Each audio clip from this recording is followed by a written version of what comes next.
Chapter 1013. Get used to being ugly. Yundong stood up and looked outside. He shook his head and said, "I'm not going. The road to Gus is blocked now. It's not easy to walk on. Besides, I haven't thought of how to ask Xuanhe." Tong Shui Tao was puzzled. How else could she ask? She could just ask him if he wanted a wife and let Miss introduce one to him. However, there was indeed a crowd on the road. It was getting late, so it was better to go home first. The small courtyard was also very lively. On the street where they lived, many people were discussing this matter. The Gu family knew that the cowpox vaccination method was Shao Qingyuan's idea, but they didn't say anything. For the past few days, other than Gu Yundong, the rest of the Gu family had been obediently staying in the small courtyard. A few days ago, Shao Qingyuan had just finished inoculating Miss Gu Yunka. She was much better now. The younger siblings in the family had not had smallpox yet.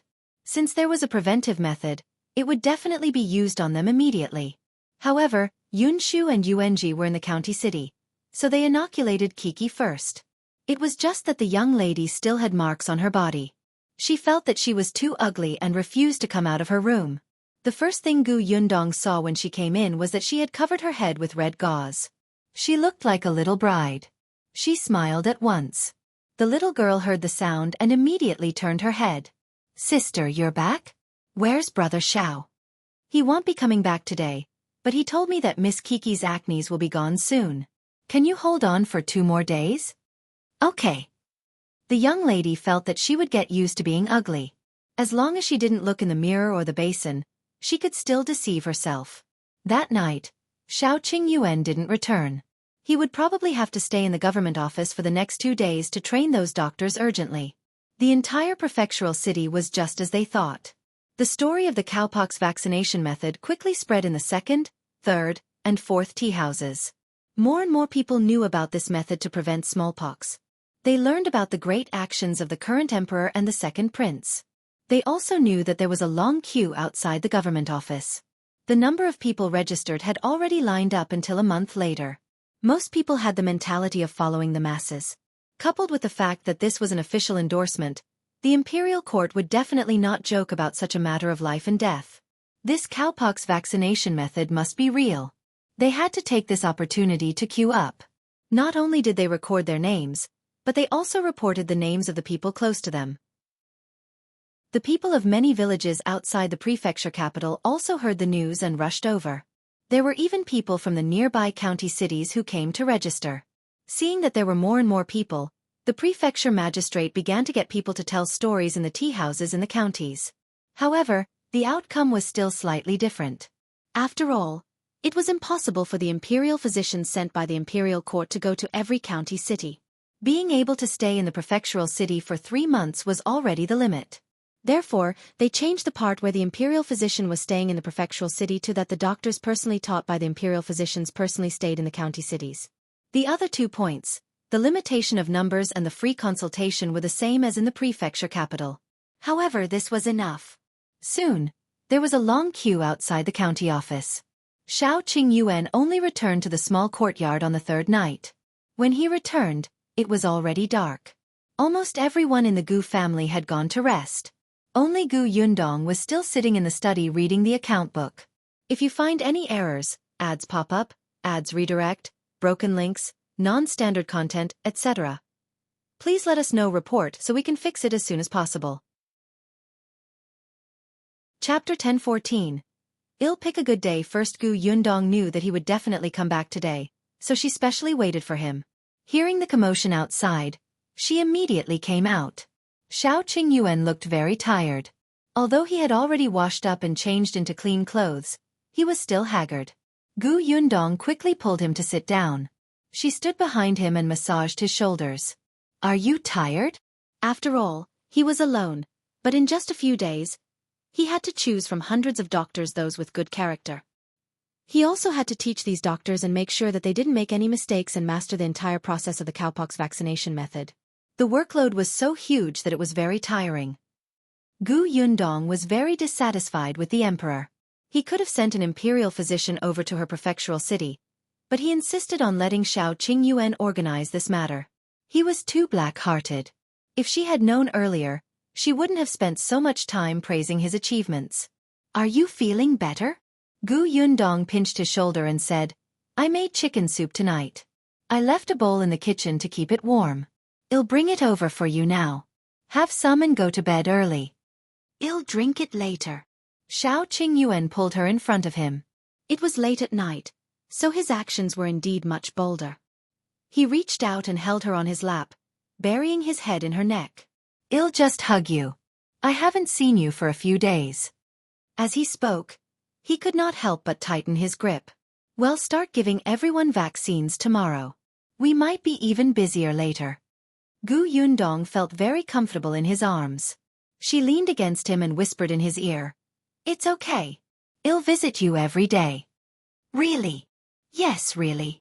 Shao Qingyuan immediately heaved a sigh of satisfaction. In 3 months, I will almost be able to let go.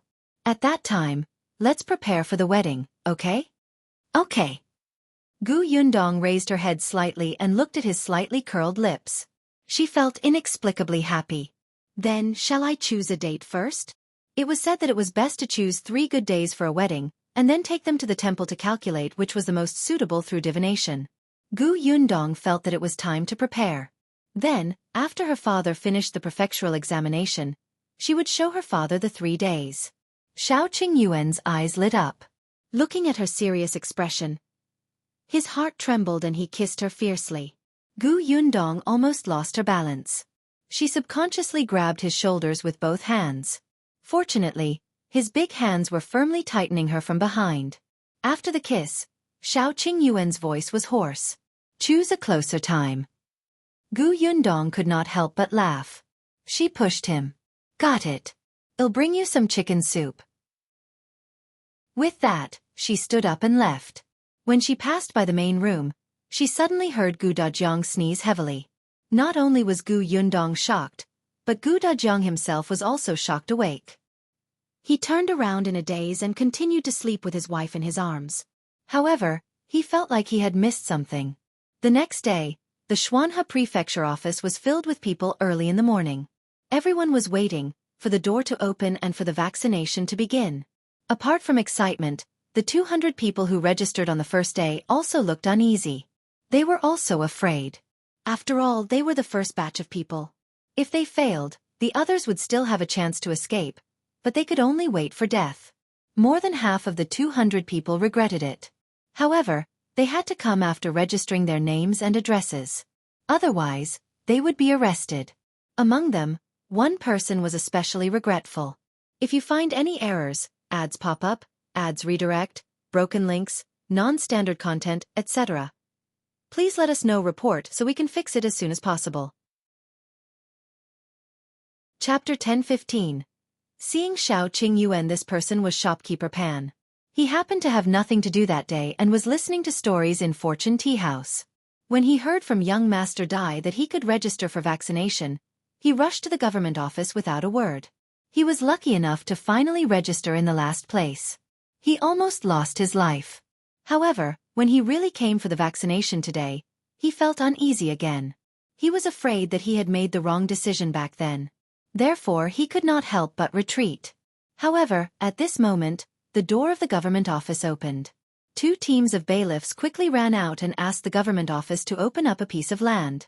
Immediately after, Prefecture Magistrate Dai brought the private advisor and the others out. Looking at the noisy crowd outside, he immediately waved his hand and asked everyone to stop. Then he said, "Quiet.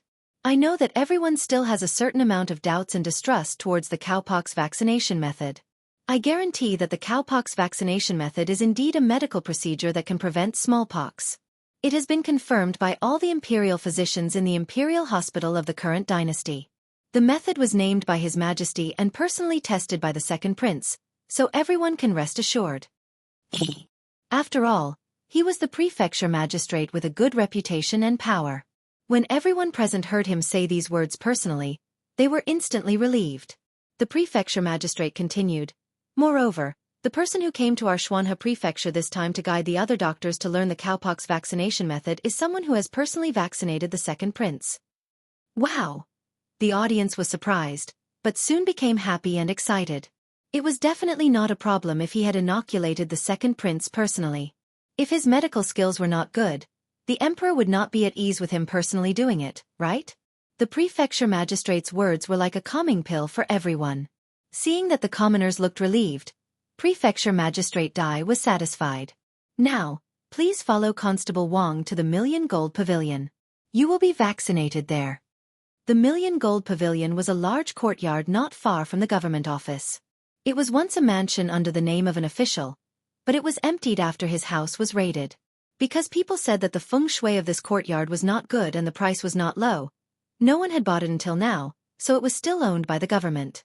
It just so happened that there would be at least 3 months of vaccination time, and there were many commoners. It would definitely not be convenient for them to do it in the government office.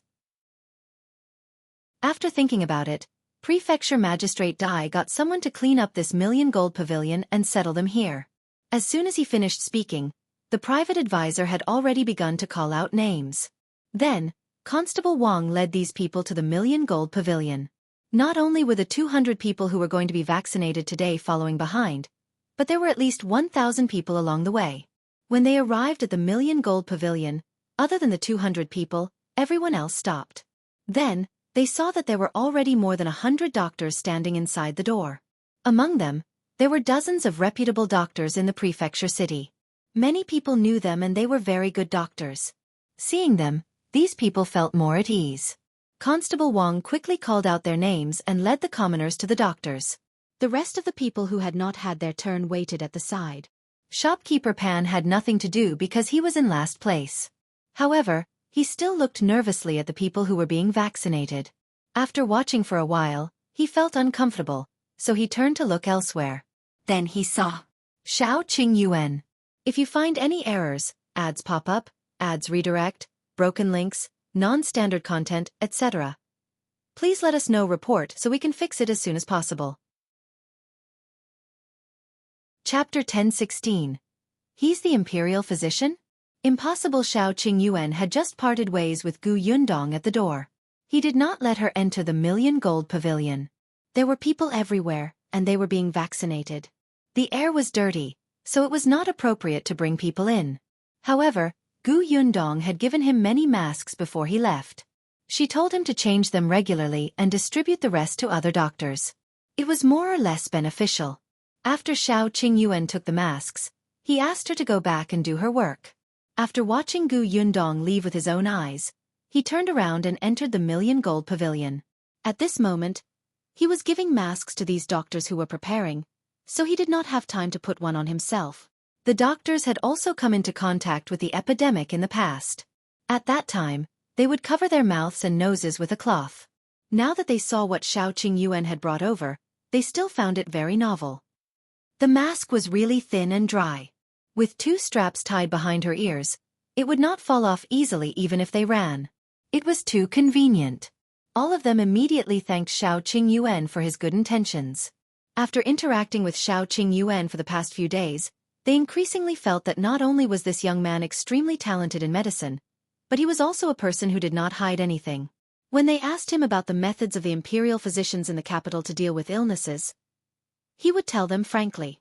Moreover, he was very cautious and meticulous. In the past few days, other than listening to the process of the cowpox vaccination, they had also personally gone to the death cell to take over those criminals who had committed capital crimes.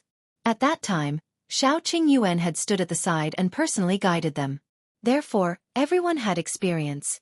They were not afraid in front of these commoners at all.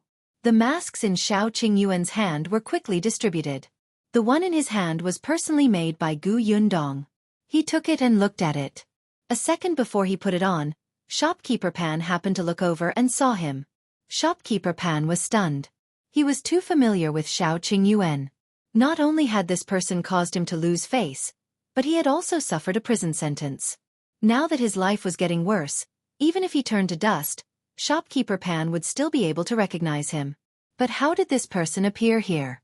Looking at his face, he had the same thing as the other doctors. Could he be a doctor too?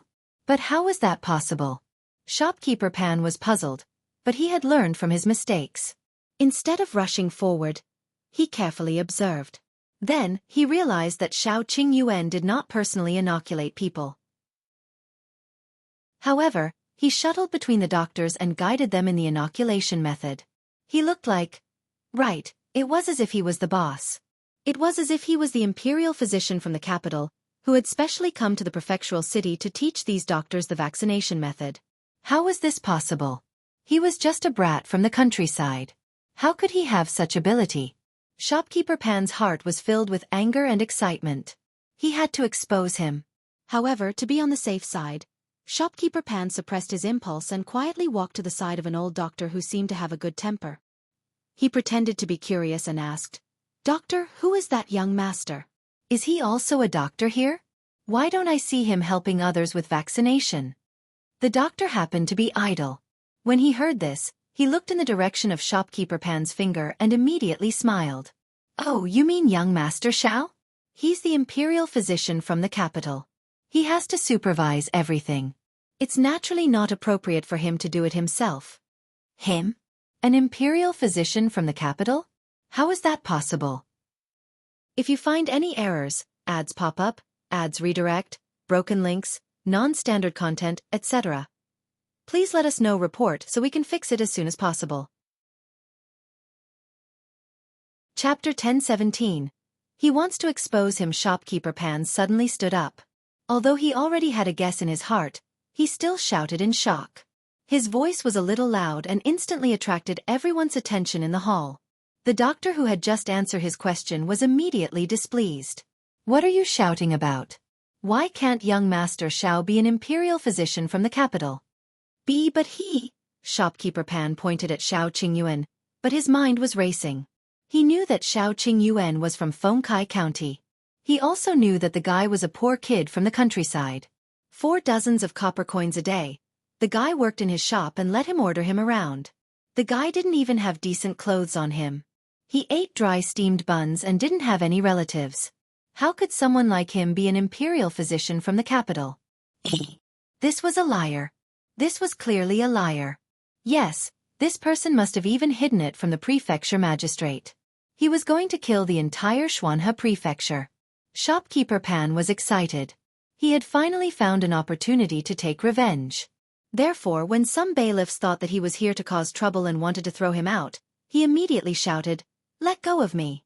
Let me tell you, he's not an imperial physician from the capital. He's a liar. Really, I've seen him before. He's just a penniless and ruthless poor boy. How can he be an imperial physician who saves the world?" Everyone present was stunned. Even the bailiffs stopped moving. Shao Qingyuan looked at Shopkeeper Pan with a trace of confusion in his eyes. Curious. Who was this person? Do I know him? Have I seen him? Shopkeeper Pan was even angrier when he saw his expression. Great, he still pretended not to know him. Although almost 2 years had passed, she had humiliated and bullied him back then. How could this brat not remember him? Shopkeeper Pan broke free from the constable's hand and suddenly ran in front of him. He sneered and said, "Don't pretend. Let me tell you, I definitely won't let you do anything to harm the commoners of our Xuanhe prefecture." He spoke especially righteously. If he exposed Shao Qingyuan's true colors in front of everyone, the prefecture magistrate would definitely look at him in a different light. All the citizens of the Xuanhe prefecture would be grateful that he had saved their lives. At that time, everything he had lost in the past would come back.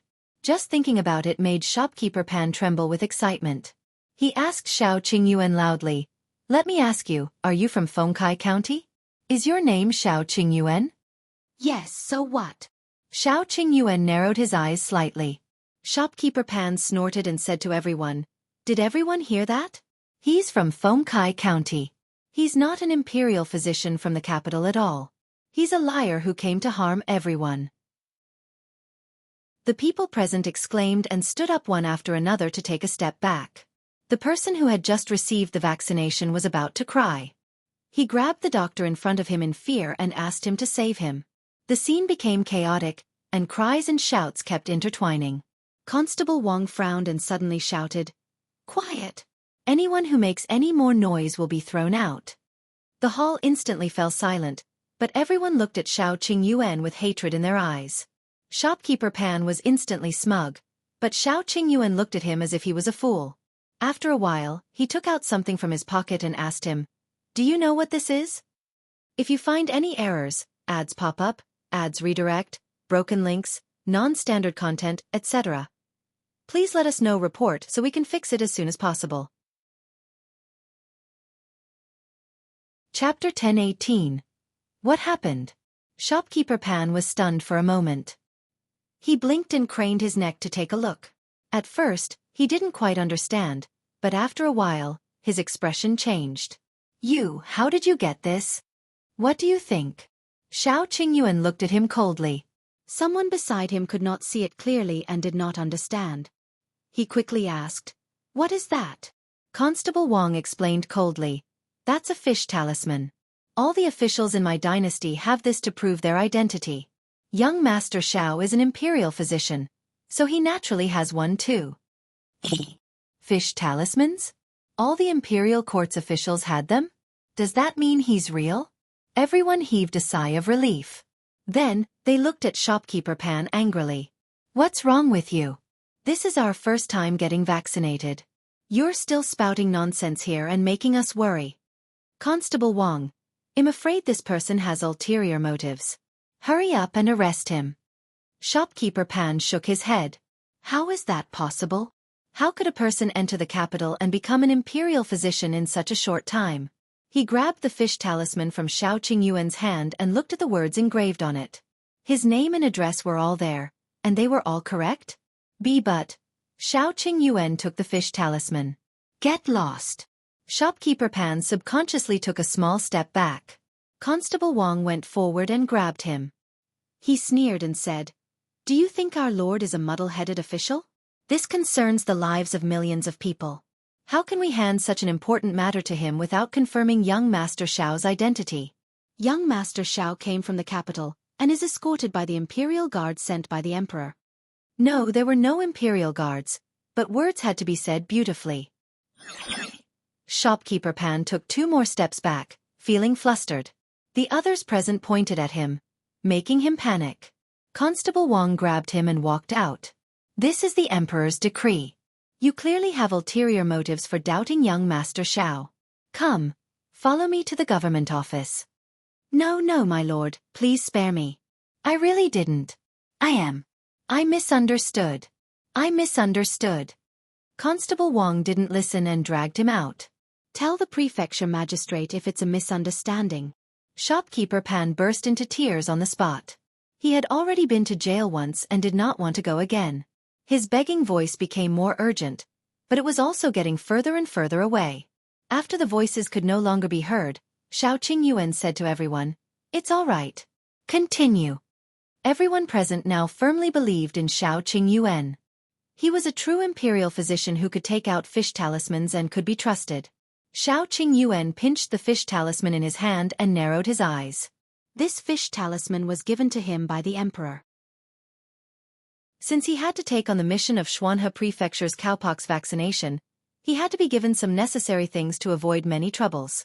It seemed that the Emperor's consideration was right. This fish talisman had really saved him from trouble. He walked around the hall and saw that the doctors were familiar with it. After seeing that there were no problems, he quickly left the million gold pavilion silently from the back door. There was a carriage parked outside the back door. There were guards on both sides. When they saw Shao Qingyuan, no one stopped him. They let him walk to the carriage and jumped up. 2 people were sitting in the carriage and talking softly. When they heard the commotion, they immediately turned to look at him. "What's going on with Shopkeeper Pan? If you find any errors, ads pop up, ads redirect, broken links, non-standard content, etc. Please let us know report so we can fix it as soon as possible." Chapter 10:19. Found money? The person who spoke was Qingyuan, who should have stayed in the county city. Shao Qingyuan frowned and said, "It should be someone who knew me in the past. I don't remember him." The prefecture magistrate waved his hand. "I've already sent someone to investigate. Do you think he's the person who will sabotage the cowpox vaccination?" "It doesn't seem like it." Qingyuan lowered his eyes and pondered. If someone really wanted to cause trouble during this vaccination, they shouldn't have found such a person.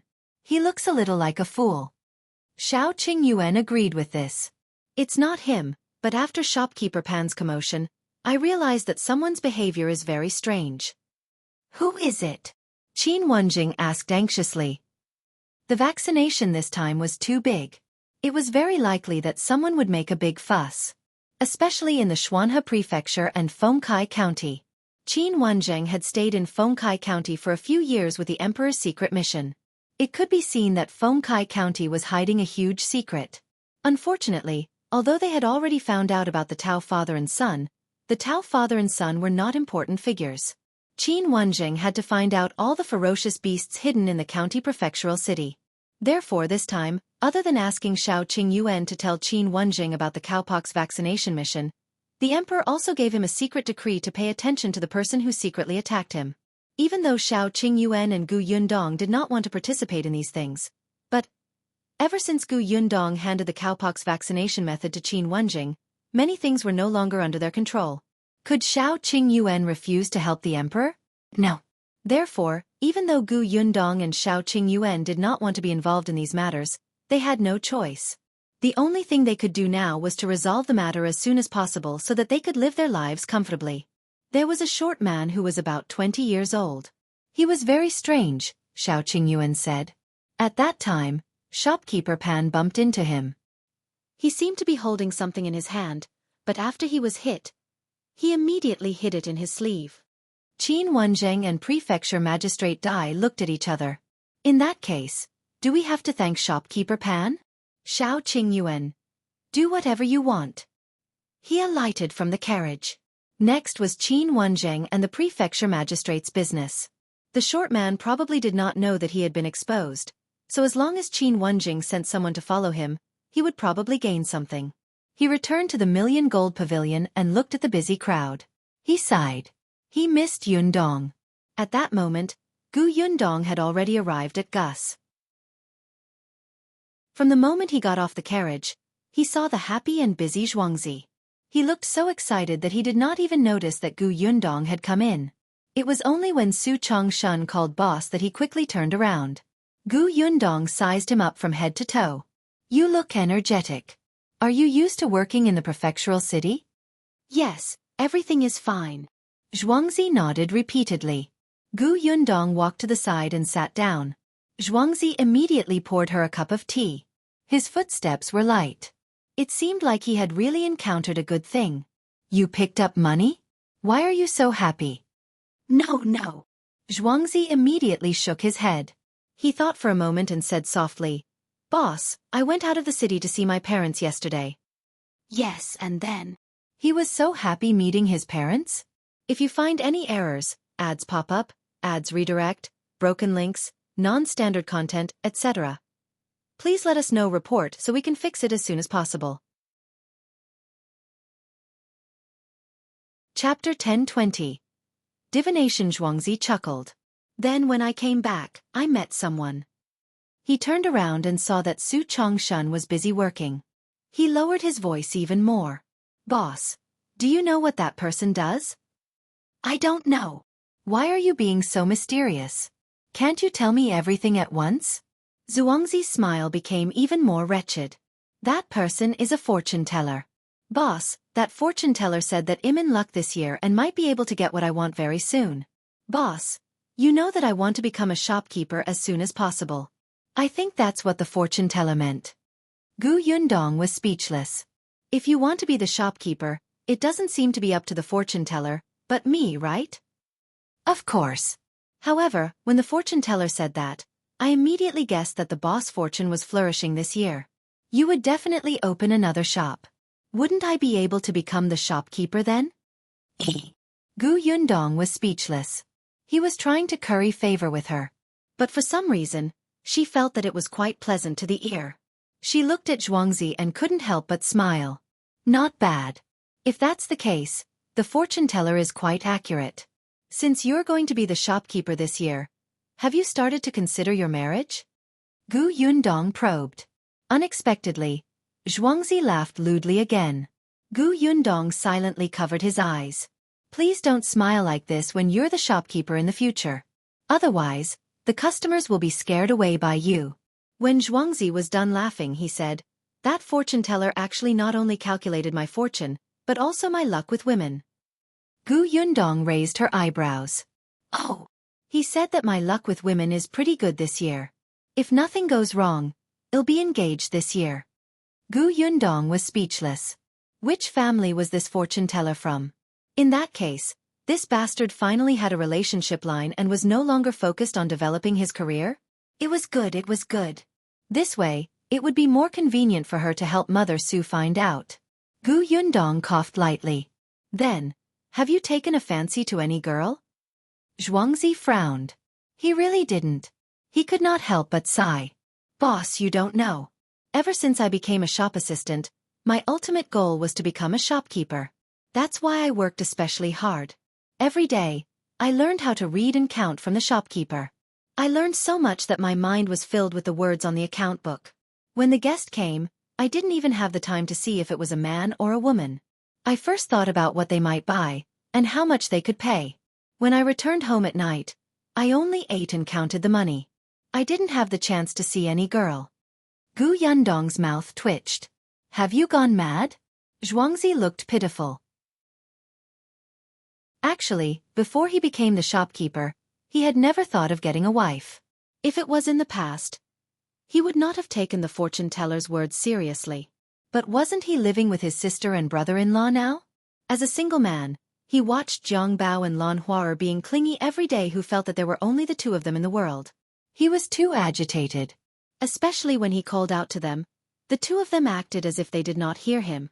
Zhuangzi was so angry that he was unwilling to go home several times and lived in the backyard of this shop. Therefore, he felt that he had to start thinking about marriage.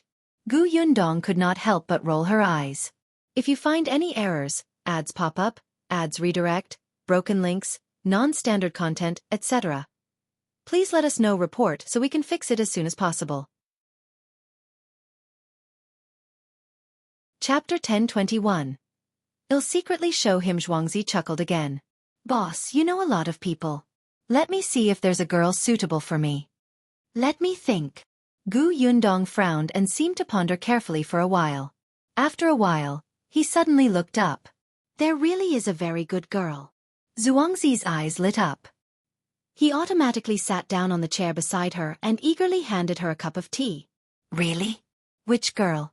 Boss, tell me quickly. This was Gu Yundong's first time trying to matchmake someone. She was afraid that if he did not say it well, someone would mess it up. For some reason, he was a little nervous. You've seen Su Chongshan's sister, right? Zhuangzi blinked, then blinked again, looking confused. He has a sister? He had only seen Chongshan's mother.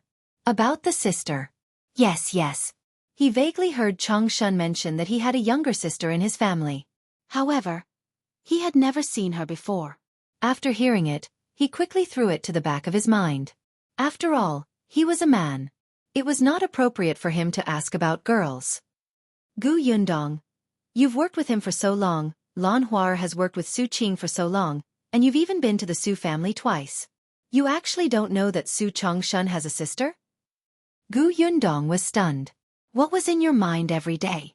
Was there only money and the goal of becoming a shopkeeper? Zhuangzi was smart and immediately reacted. He immediately asked excitedly, the girl the boss wants to introduce to me is Chongshan's sister? Yes. Gu Yundong glanced at him from the corner of her eye and said speechlessly, his sister's name is Su Qing. She's now working as a female employee at New Tea Pavilion. It can be considered that she has something in common with you. Of course. Zhuangzi thought of his sister and Jiang Bao. These two seemed to have endless things to talk about every day. He was instantly interested. To be able to enter New Tea Pavilion as a female worker, she must be smart and good-looking. Still, boss, this Chongshan family is from the prefectural city. Although I'm now a shop assistant in the prefectural city, I'm still a country bumpkin. Would they like me? Well, this was a very realistic problem. Gu Yundong raised her eyebrows. Mother Su has taken a fancy to you. However, she could not let him know. Otherwise, this kid's tail would be raised to the sky. She touched her chin and said, the Su family doesn't seem to care about these things, but there's something I have to tell you clearly. Zhuangzi saw that her expression instantly turned serious and hurriedly sat upright. Boss, tell me. You know that Su Chongshan was accused of stealing, right? I know. Speaking of this, Zhuangzi was still a little angry. Chongshan is too honest. If it were me, I would rush over and tear down their door. If you accuse me of stealing, I'll steal something for you to see. Gu Yundong covered his face. All right. You're amazing. She continued, Su Qing was once engaged, but that family cancelled the engagement because Su Chongshan was a stealer. They were afraid of implicating their reputation. Do you mind? Zhuangzi didn't even think about it. Why would I mind? It's clearly the other party's fault. Sister Su is lucky that she didn't marry into such a family. Otherwise, her life would be ruined. Gu Yundong nodded in satisfaction. Although this kid was a little wretched, he was not a pedantic person. She raised her head and looked behind Zhuangzi. Did you hear that? If you find any errors, ads pop up, ads redirect, broken links, non-standard content, etc., please let us know. Report so we can fix it as soon as possible. Chapter 1022. You don't have to be so flattery. Zhuangzi was stunned. He suddenly turned around and saw Su Chongshan standing behind him. Zhuangzi suddenly felt a little awkward. Well, it didn't seem right to discuss his sister behind his back. But at this moment, Su Chongshan also looked embarrassed. He didn't eavesdrop on purpose. When he suddenly heard his sister's name, he was a little concerned. Coincidentally, there were no customers in the shop at the moment, so he came over to see what was going on. Unexpectedly, just as he stood at the back, he heard Zhuangzi's words. For a moment, Su Chongshan felt very complicated. However, she quickly realized that the boss was going to introduce Zhuangzi to his sister. He suddenly looked up at Gu Yundong. Boss, my sister. Su Qing has a good personality and is diligent. Zhuangzi is also smart and protective of his family. You've been with him for some time. What do you think? Su Chongshan felt that Zhuangzi was very loyal and had a good character. He was worth entrusting life to. In that case, it seemed like it was not a bad idea for his sister to marry him. Seeing that Su Chongshan didn't say anything after thinking for a long time, Zhuangzi was a little anxious. He immediately put his arm around Su Chongshan's shoulder and said, Don't worry. I'm not good at anything else except being protective. Your sister will definitely not regret marrying me. Gu Yundong held her forehead. Wait a minute. Don't be hasty. It's not up to the two of you to decide on this matter. I think that at the very least, you have to meet Su Qing and both of you think that the other party is not bad. Only then can you sit down and talk about this marriage, right? Su Qing still didn't know about this. It was useless for them to say anything. Zhuangzi hurriedly nodded. Yes. Boss, let's go over now. Now? The corners of Gu Yundong's mouth twitched. She glanced at him. Are you going to look at her dressed like this? Zhuangzi looked down. He was wearing the uniform of the shop. He had just moved the goods, and his clothes were still a little dirty. It did not seem appropriate. If he went to see her like this, she might think that he was a sloppy person who did not like cleanliness. Then, I'll get Lan Huaer to make me a new set of clothes later. I'll go in 2 days? Gu Yundong nodded and looked at Su Chongshan. Go back and ask Su Qing what she thinks. He paused and added, Tell her in front of your mother. I understand, boss. Gu Yundong glanced at Zhuangzi, who hurriedly said, My parents are fine. They said that as long as I'm willing, they'll come and propose marriage later. Gu Yundong did not say anything else. They agreed to meet the shop. At that time, Su Qing could take the opportunity to visit Su Chongshan and talk to Zhuangzi. If both parties were satisfied, Gu Yundong would not have anything to do after that. Gu Yundong heaved a sigh of relief. Indeed, it was too difficult to be a matchmaker. She stood up. All right, continue working. I'll go to the pharmacy to take a look. Zhuangzi hurriedly sent her out. Boss, take care. Be careful of these steps. Don't splash water on the ground. Gu Yundong was speechless. She shook her body violently. Did he have to be so obsequious? Tong Shui Tao could not take it anymore. She quickened her pace and followed Gu Yundong. The pharmacy was not far away. The two of them turned 2 alleys and arrived. As soon as she entered, Zhang Bao happened to be standing behind the counter, pounding the medicine carefully. As for Ah Zhu, he was tidying up the medicine cabinet. If you find any errors, ads pop up, ads redirect, broken links, non-standard content, etc., please let us know report so we can fix it as soon as possible. Chapter 1023. Name change. The two of them stopped when they saw Gu Yundong enter. Miss, why are you here? Gu Yundong was about to speak when she saw Ah Go and Ah Shu walk out of the backyard. Ah Mao was not around and was at the Million Gold Pavilion with Shao Qingyuan. Dr. Xiong wasn't around either. A medical fanatic like him was naturally the most passionate about learning cowpox vaccination. Therefore, at this moment, he was among the hundreds of doctors who were vaccinating people. However, when he was not around, the business of the pharmacy was exceptionally good. It was probably because the vaccination was about to take place in the entire city. There were still some people who were not at ease and secretly came to the medicine shop to buy medicine. If the vaccination failed, at least there would be a way out, right? Therefore, when Dr. Xiong was not around, Ah Go and Ah Shu came to help. Miss, are you looking for us? Why don't you go to the backyard and rest first? No, thank you. Gu Yundong shook her head. I'm just looking for Ah. She stopped mid-sentence. She recalled how Shao Yuan's father had addressed the guy. Dr. Pig? She suddenly couldn't call Ah Zhu's name. She paused and could only point at him, who was coming down the wooden ladder after closing the medicine cabinet. She said, "Come down first. I have something to ask you." Ah Zhu was confused and hurriedly walked over. What's the matter? Gu Yundong glanced at Ah Go and Ah Shu again and asked with a frown, "What were your original names?" The three of them looked at each other. Miss, why are you suddenly asking this? I'm just thinking that you're not young anymore. In 2 to 3 years you'll have to get married. In the future, when you walk around outside, you can't let people continue to call you Ah Zhu, Ah Go, Ah Shu, and Ah Mao. People will think that they've entered the zoo. Why don't you change to your previous names? The three of them were stunned and paused, but they fell silent. Gu Yundong was a little surprised. Of course, it's okay if you don't want to change. I'm just making a suggestion. No, miss, it's not that we don't want to change. It's just that.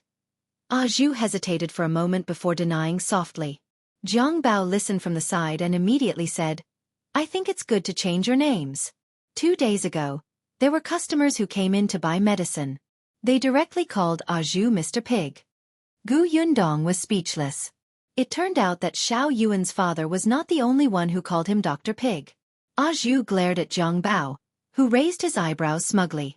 After a long time, Ah Shu, who was the oldest among the three, said, Miss, we actually want to change our names, but we don't want to change back to our previous names. If possible, can you tell the boss to let us have the surname Shao? Why? Gu Yundong was surprised. Ah Shu smiled bitterly and said, We're all orphans without parents.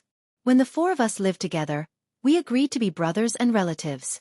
That's why we randomly named Ah Mao, Ah Shu, Ah Zhu, and Ah Go. We felt that this was more intimate, as if we were a family. If we switched to our original names with different surnames, we would feel that we have become orphans again. Gu Yundong was shocked. She did not expect them to think that way. She immediately regretted her suggestion.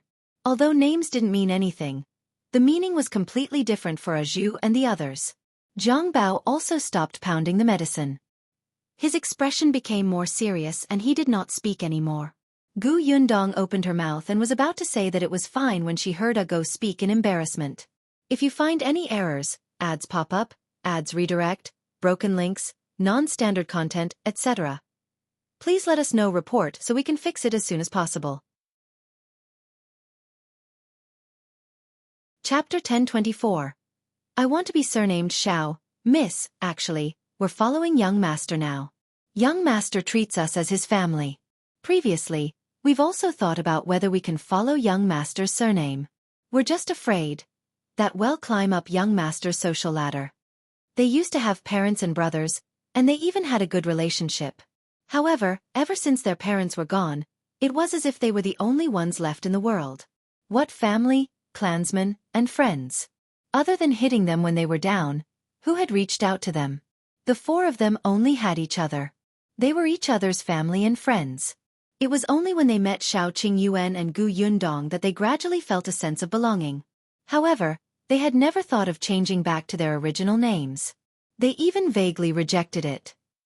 Gu Yundong understood and immediately smiled. What does it matter? I'll make the decision. Your surname will be Shao. However, you can think about your names yourself. We'll confirm it later when Brother Shao is free. The three of them were instantly happy. There was a hint of excitement on their faces. Really? Yes. Gu Yundong nodded heavily. Actually, before Shao Qingyuan met her, wasn't he also alone? This was quite good. Zhang Bao was also happy for them. Seeing that the atmosphere was good, he immediately waved his hand and said, I'm here to give you names. Let me tell you, my name was changed by myself when I was 10 years old. It sounds good, right? The three of them were speechless. No, they refused. Seeing that the matter was settled, Gu Yundong began to talk about serious matters. I came here today to look for Ah Zhu. I want him to go to Xingtao Street to help Shao Yuan and the others get vaccinated first. Ah Zhu was immediately interested. Sure, no problem. I'm better at vaccinating than those doctors from the Million Gold Pavilion today. I'll go now. After saying that, he turned around and ran into the house to get his first aid kit. Gu Yundong was afraid that Shao Yuan's family was not familiar with them, so he asked Tong Shui Tao to accompany them. She went back to the small courtyard first. 2 days later, Zhuangzi went to the shop in a neat set of new clothes. At noon, Su Qing came to deliver food to Su Chongshan before the two of them met. Gu Yundong did not know what exactly they had talked about, but the next day, Zhuangzi ran to his parents and went to the Su family to propose marriage. Gu Yundong was invited as a witness. Zhuangzi and Su Qing's marriage was decided in just a few days. The cowpox vaccination in the Million Gold Pavilion was also in full swing. The news of shopkeeper Pan's commotion that day still spread. Many people knew that the Imperial physician sent by the capital was from Fengkai County. However, they were not sure if it was true or not. At this moment, a new title was hung outside the door of Fortune Tea House. Everyone pointed at the title and discussed animatedly. Some people couldn't wait to ask the boss for an answer. The news of cowpox vaccination had already spread throughout the prefectural city. Almost everyone knew about it. Therefore, there were twice as many customers in Fortune Tea House as last time. Shao Qingyuan hadn't returned for a few days. The Million Gold Pavilion had a place for him to stay in. Those who had finished receiving the vaccination couldn't leave for the time being. They had to stay in the Million Gold Pavilion for a few days. As an attending physician, Shao Qingyuan naturally had to deal with unexpected situations at any time. Fortunately, Shao Qingyuan had seen the traces of the person who wanted to cause trouble that day. Now that Qin Wenjing had found out, the subsequent vaccinations were very peaceful. However, on this day, 7 or 8 people suddenly came to look for Gu Yundong outside the city. If you find any errors, ads pop up, ads redirect, broken links, non-standard content, etc., please let us know report so we can fix it as soon as possible. Chapter 1025. Various versions of rumors. Just as the Gu family was about to eat dinner, there was a knock on the door of the small courtyard. Lu Sheng was busy. Gu Dafeng went to open the door and was stunned when she saw the people outside. Why are you here? When Gu Yundong heard the sound, she quickly got up and walked out. She was also surprised to see the person at the door. Uncle Chen. It was the village chief of Yongfu village, Chen Liang. Behind him were the other villagers. There were men and women. Including Chen Liang, there were a total of 8 people. Coupled with Chen Jinbao, who had brought them here, the front of the courtyard was filled with people. The group of people looked travel-worn. Gu Yundong quickly stepped aside. Have you just arrived at the prefectural city? Come in first. We can talk later. Chen Liang wiped his face. All right, sorry to disturb you. Gu Yundong led the group into the central room. Gu Dajiang also came out and poured them sugar water. The group of people took a big sip. Their entire bodies were warm before they slowly exhaled. After catching his breath, Chen Liang said, Brother Gu, Yundong, we didn't mean to disturb you at this time. There are really some things that we're very anxious about and we want to clarify. Gu Yundong and Gu Dajiang looked at each other. Just ask. We heard that the capital has already found a way to resolve the smallpox. Now, the Imperial physician is doing vaccination for everyone in the prefectural city. What kind of vaccination is that? Also, the Imperial physician isn't going to the county city, right? Gu Yundong was stunned. She did not expect them to ask about this. Before she could answer, another villager beside her asked impatiently. That's right, Yundong. The Imperial physician only treats people in the prefectural city and doesn't care about the county city? Wouldn't our village have even less chances? Now, the entire Fengkai County knows about this. They said that the vaccination will end in 3 months. That won't do. If they don't care about us in 3 months, won't we only be waiting for death? Why won't they vaccinate us? We heard that we have to go to the government office to register first, but we've asked.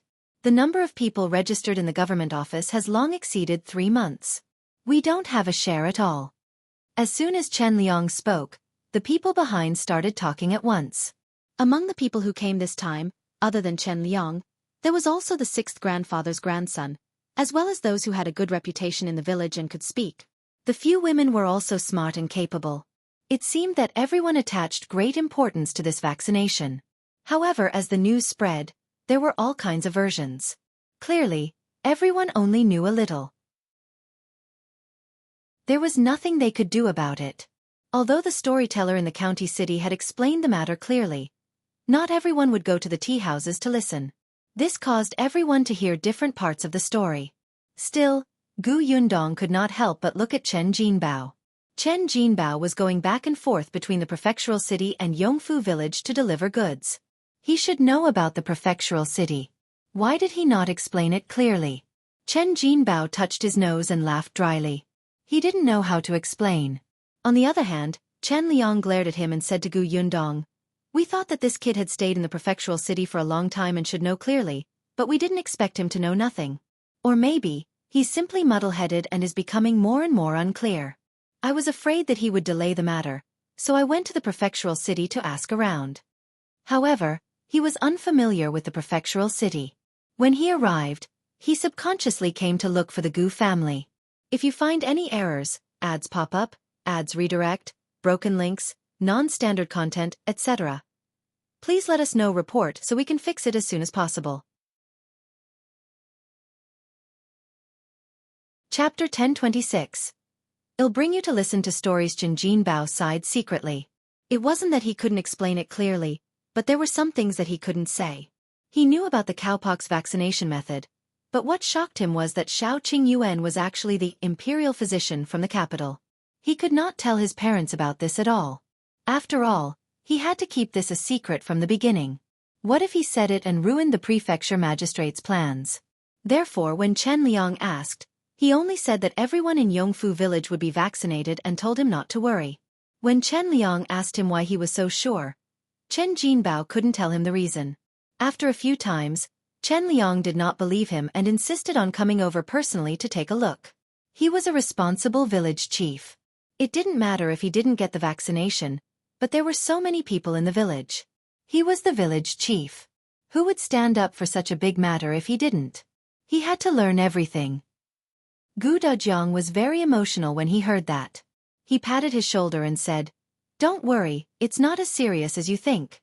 The method to prevent smallpox is true, and the emperor sent people to the prefectural city to inoculate people.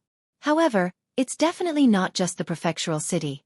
The county cities, towns, and villages won't fall behind." Chen Liang's eyes lit up. "Really?" Gu Yundong replied, "Of course it's true. If Uncle Chen doesn't believe me, there's a very popular storytelling show tomorrow at Fortune Tea House. I've reserved a table. I'll bring you to listen to it then. How about that?" Chen Liang was stunned and quickly shook his head. "How can I have the mood to listen to other people's stories at a time like this?" The others present were interested. The storytelling shows in the prefectural city were very exciting. It was rare for them to come, so they had to take a look and listen. They originally wanted to find out more and buy something to bring back before telling others about the flourishing scenery in the prefectural city. However, after hearing Chen Liang's words, They could only lower their heads in disappointment and not express their opinions. Gu Yundong smiled and said, Uncle Chen, don't be in a hurry to refuse. Didn't you say that you don't understand the cowpox vaccination method, or if Yongfu village will be included? Go and listen tomorrow and you'll understand everything.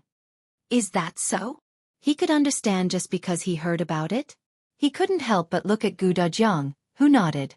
Listen to Yundong. That's right. His unfathomable look calmed Chen Liang down a little. He knew that Yundong was much more reliable than his son. That's fine. Chen Liang stood up. Sorry to disturb you today. Well, leave first. I'll go with you to Fortune Tea House tomorrow. Gu Yundong hurriedly asked. It's already so late. You haven't eaten yet, right? I'll get the kitchen to prepare a few more dishes. You can leave after eating. We've already brought some dry food. We've already eaten on the way. There's no need to trouble you. Go ahead and do your work. There's no need to send us off. Chen Liang was also very embarrassed to have come just in time for dinner. However, he had no choice. He was not the only one who could not wait. The others were the same, especially when they passed by the government office. They realized that there were many people waiting outside in the middle of the night. Then where are you staying at night? Gu Dajiang asked. Chen Liang said, when we entered the city, we happened to meet Feng Danning and asked him to help book 2 large bunks in the inn. There's a place to stay. Feng Danning's business was very good now. When he came to the prefectural city last year, he also brought his wife and children over. Now that he had rented a small courtyard in the prefectural city, his days were getting better. If you find any errors, ads pop up, ads redirect, broken links, non-standard content, etc., please let us know report so we can fix it as soon as possible. Chapter 1027. Villagers, however, just as they finished speaking, there was a knock on the courtyard door. Feng Danning, who had just been mentioned, walked in with an ashamed expression and said to Chen Liang, Village Chief, I'm sorry. Chen Liang was stunned. What's wrong? The large bunks are all gone. He asked many inns, but they all said that there were no more rooms. Not only were there no more large bunks, but there were also no more upper rooms or ordinary rooms. Chen Liang was surprised. There's no room in such a huge prefectural city? This was not the time of famine. Why? Gu Yundong had thought of it just now, but before she could say anything, Feng Danning returned. Looking at the anxious expressions of Chen Liang and the others, she said, the prefectural city is currently doing cowpox vaccination, so many commoners came after hearing the news. Not only are there no more large bunks, but I'm afraid many of the courtyards that can be rented out are also gone. This was inevitable. There were many county cities under the Xuanhe Prefecture. Those who heard the news would definitely rush to the prefectural city to verify if the news was true. In particular, there were some wealthy families with many servants and guards. Most of these people lived in large bunks. Chen Liang and the others arrived a little late, so there were naturally no rooms. Then what should we do? Why don't we squeeze in dilapidated temples for the night? Someone suggested. There were also people who glanced at the Gu family's small courtyard, but they were soon disappointed. This place was too small, and there were so many people in the Gu family. It was better not to think about it. They were all from Yongfu village and had a good relationship with the Gu family. Gu Yundong would definitely not let them stay in a dilapidated temple. That would be too demeaning. Uncle Chen, Brother Shao and I have a courtyard at the back of our shops. There are still a few empty rooms now. If you don't mind, you can squeeze in first. There were originally 3 rooms in the backyard of Gus. Zhang was the shopkeeper and stayed in one. He had also prepared a room for Zhuangzi previously, but he, Jiang Bao, and the others rented a small courtyard outside. They only stayed for the night occasionally when they were on duty, so there were only simple bedding. The other one was prepared for Chen Jinbao and the others. It was relatively large. The backyard of Shao Qingyuan's pharmacy was bigger. Now, Ah Zhu and the others were living there. There were also 2 empty rooms. There were 4 rooms, so there was no problem with 9 people living there. Chen Liang still felt a little apologetic. Isn't this too troublesome? We're from the same village. We should help each other. Uncle Chen, you've helped me a lot in the past. These are all small matters. The matter was settled. Chen Jinbao knew the location of the shop and Gu Yundong let him bring it over. This was the first time they had seen Gu Yundong's shop in the prefectural city. They looked at Gus, which was much bigger than the county city shop, and their eyes flashed with surprise. In the end, it was decided that the three women would stay in the empty room at Gus. The three of them would share a room. Chen Jinbao and Chen Liang stayed in the room that Zhuangzi occasionally stayed in. The remaining four men took a few more steps to Shao Qingyuan's medicine shop. This way it was quite spacious. At least, it was much more comfortable than large bunks in the inn. Chen Liang was still a little emotional. When the Gu family's girl first brought her mother and younger siblings to Yongfu village, I thought that their family would probably have a difficult time without an adult man. I didn't expect that their family would have the best life in the entire village. If you find any errors, ads pop up, ads redirect, broken links, non-standard content, etc., please let us know. Report so we can fix it as soon as possible. Chapter 1028. Bringing them for storytelling. Chen Jinbao was a little proud. After all, Gu Yundong was his boss now, right? It's not just her family. Ever since she came, how many people in Yongfu village have been living a good life? In the past, everyone had to go to the city to find work in the winter. Not to mention that it was difficult to find work. Even if they found it, they would work hard for 2 months. That salary wouldn't even be enough to bring them home for the new year. Now, many people are envious of our village. Who doesn't have fish and meat for the new year? Chen Liang smiled. That's right. If it wasn't for the Gu family, we would probably have to squeeze in the dilapidated temple for the night if we came to the prefectural city now. Perhaps there wouldn't even be a place for them to stay. The father and son chatted for a while before resting. The people in the other rooms were also talking about the Gu family. This was their first time in the prefectural city. Although they had the village chief Chen Liang and Chen Jinbao to lead them, they were still extremely nervous. It was only when they entered the small courtyard and saw the Gu family that they felt at ease. Now, in this unfamiliar place, there was a comfortable place to rest. It was better than anything to be able to sleep peacefully. The Gu family, on the other hand, was still the same. They rested early after dinner. The next day, Gu Yundong brought Madame Yang and Yunke out. The marks on the little girl's body were gone. These days, she had been staying in her room and had not even gone out of the courtyard. She was bored to death. Gu Yundong wanted to take her out to relax and listen to some books. Gu Dajiang was going to the academy, Gu Dafeng was going to the market, and Bian Han was going to carve, so only the three of them and Tong Shui Tao went out. The group of them went to Gus first. When they arrived, the others were already there. At this moment, they were about to help organize the goods when Zhuangzi chased them to the backyard. We're already familiar with the job. We won't find the goods if you guys are moving them around. Go to the backyard and rest. Don't stay here and get in the way. The shop is only so big. There are so many of you. Chen Liang patted him. You brat. However, he still brought his people to the backyard. Gu Yundong went straight to the backyard to look for them. Seeing that they could not stay idle and were helping to clean the backyard and wipe the tables, he could not help but laugh. Uncle Chen, have you eaten breakfast? They've all eaten. Jinbao said that there's a bun shop over there. We each bought 2 big buns. There's quite a lot of stuffing, but it's expensive. It costs 2 copper coins each. In our county city, it only costs 1 copper coin. Although the prefectural city was good, big, and prosperous, people without savings really could not live here. Everything was expensive. Seeing that it was about time, Gu Yundong said to them, "Let's go then. It's about time to go over now." The few of them immediately stood up. Some of them even looked at their clothes carefully, and were relieved to see that they were not wrinkled. Fortune Tea House was still some distance away from Gus. When they arrived, they realized that the entire tea house was filled with people. Even the entrance was crowded. They could not pass through. Oh my God, the business of this tea house is too good. There are so many customers. A woman surnamed Wan behind Chen Liang looked at the scene in front of her and spoke in shock. Gu Yundong looked around and saw that the waiter had indeed made an aisle at the door. She quickly led her people over. The waiter recognized her. "Miss Gu, you're here? Please come in." Gu Yundong had booked a private room early and led her men inside. The people outside the door looked at them enviously. If you find any errors, ads pop up, ads redirect, broken links, non-standard content, etc., please let us know report so we can fix it as soon as possible. Chapter 1029.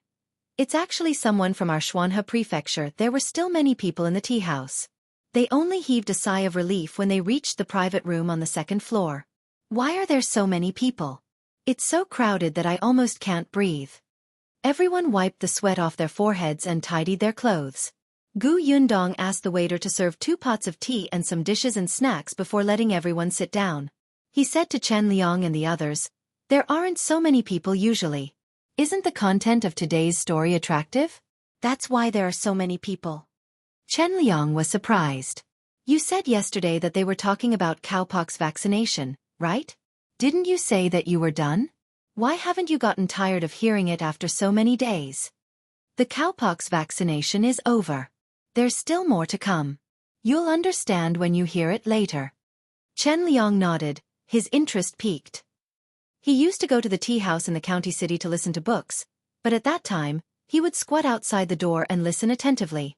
This was the first time he sat in a private room on the second floor of the prefectural city, and even drank tea and ate snacks. This feeling was quite novel. If he felt this way, the others felt the same. They didn't dare to drink tea and just looked downstairs. Yunka was still like a little hamster. She wolfed down some braised meat. When she looked up and realized that no one was eating anything, she thought for a moment and came down from the table.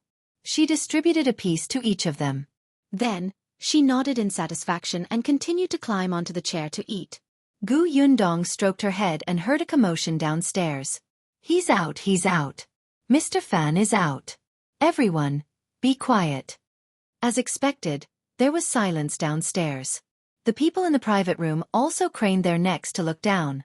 Chen Liang even stuffed the braised meat in his hand into his mouth. He widened his eyes and looked at the gentleman who had walked to the stage downstairs. He looked exceptionally elegant in his long robe. The storyteller's face was flushed. He walked to the table and arranged the shocking wood and tea before saying slowly, "I've made everyone wait. I'm late. I'll apologize to everyone here first." He bowed slightly. The guests downstairs could not wait any longer. They waved their hands and said, "Mr. Fan, don't mind these etiquettes. Hurry up and start. We've been waiting for many days." That's right. Mr. Fan, let's get started. We really want to know who the warrior who invented the cowpox vaccination method is." "Warrior?" The corners of Yundong's mouth twitched. She coughed lightly and took a sip of tea. Downstairs, Mr. Fan's movements were still slow. It made one's heart itch to go up and speak for him. After a moment, they heard a loud bang from the shocking wood. The extremely sudden sound made the hearts of the few people in the private room tremble violently. Even their breathing became light. Following that, she heard Mr. Fan's high-pitched voice. "Speaking of which, last time, we said that someone had traveled thousands of miles to the capital and tried all means to send the cowpox vaccination method to the Song residents. It was through thousands difficulties and dangers that it was handed over to Imperial physician Song. Only then did thousands of people obtain this great blessing." Everyone was speechless. "You have a lot of thousands. If you want to know who this person is, I'll have to explain in detail." Mr. Fan slammed the wooden stick in his hand again, and a proud smile suddenly appeared on his lips.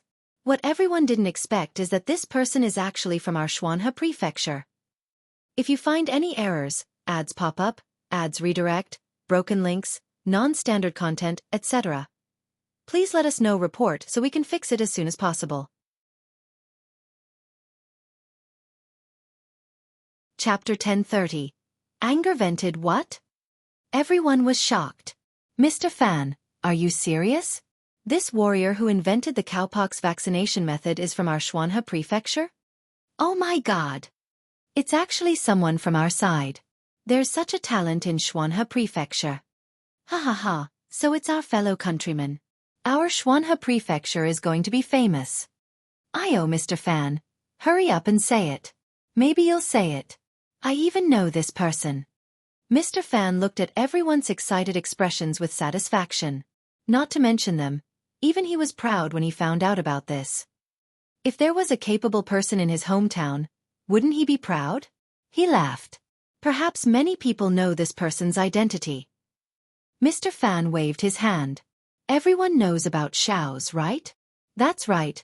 Shao Qingyuan's pharmacy was called Shao's. After all, he and Yundong were engaged. No matter what, they had to follow each other. Her shop was called Gus, and his was called Shao's. It was so easy to remember. Moreover, they knew that they were a couple when they heard it.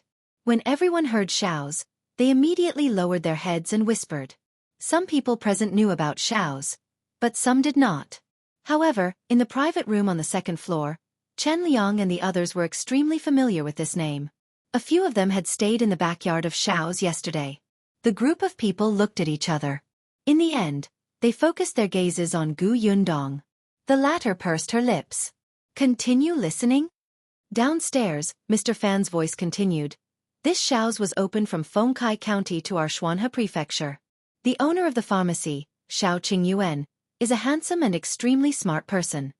Mr. Fan, could it be that this cowpox vaccination method was invented by Shao Qingyuan and Boss Shao? Someone asked loudly. Mr. Fan laughed. That's right. It's Boss Shao. Whoosh. The entire building exploded. Chen, Liang and the others upstairs were so shocked that their eyes could not move. What did they just hear? That cowpox vaccination method that could prevent smallpox was invented by Shao Qingyuan? How was this possible? Mr. Fan said, speaking of which, Boss Shao is really hiding his strength and is especially low-key. It's said that he has been interested in studying medicine since he was young. His medical talent is astonishing.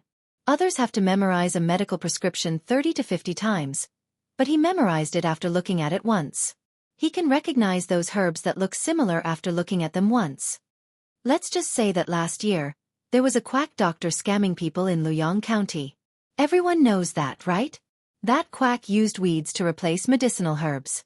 He walked the streets and scammed the people in several villages. Even the master of a rich family fell for it and gave that quack doctor a lot of money for nothing.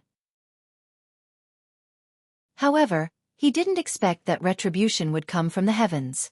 This person actually targeted Boss Shao's family. This Boss Shao runs a medicine shop, so he collects herbs everywhere. One of the herbs is very rare. Not to mention our prefectural city, even the capital might not have it.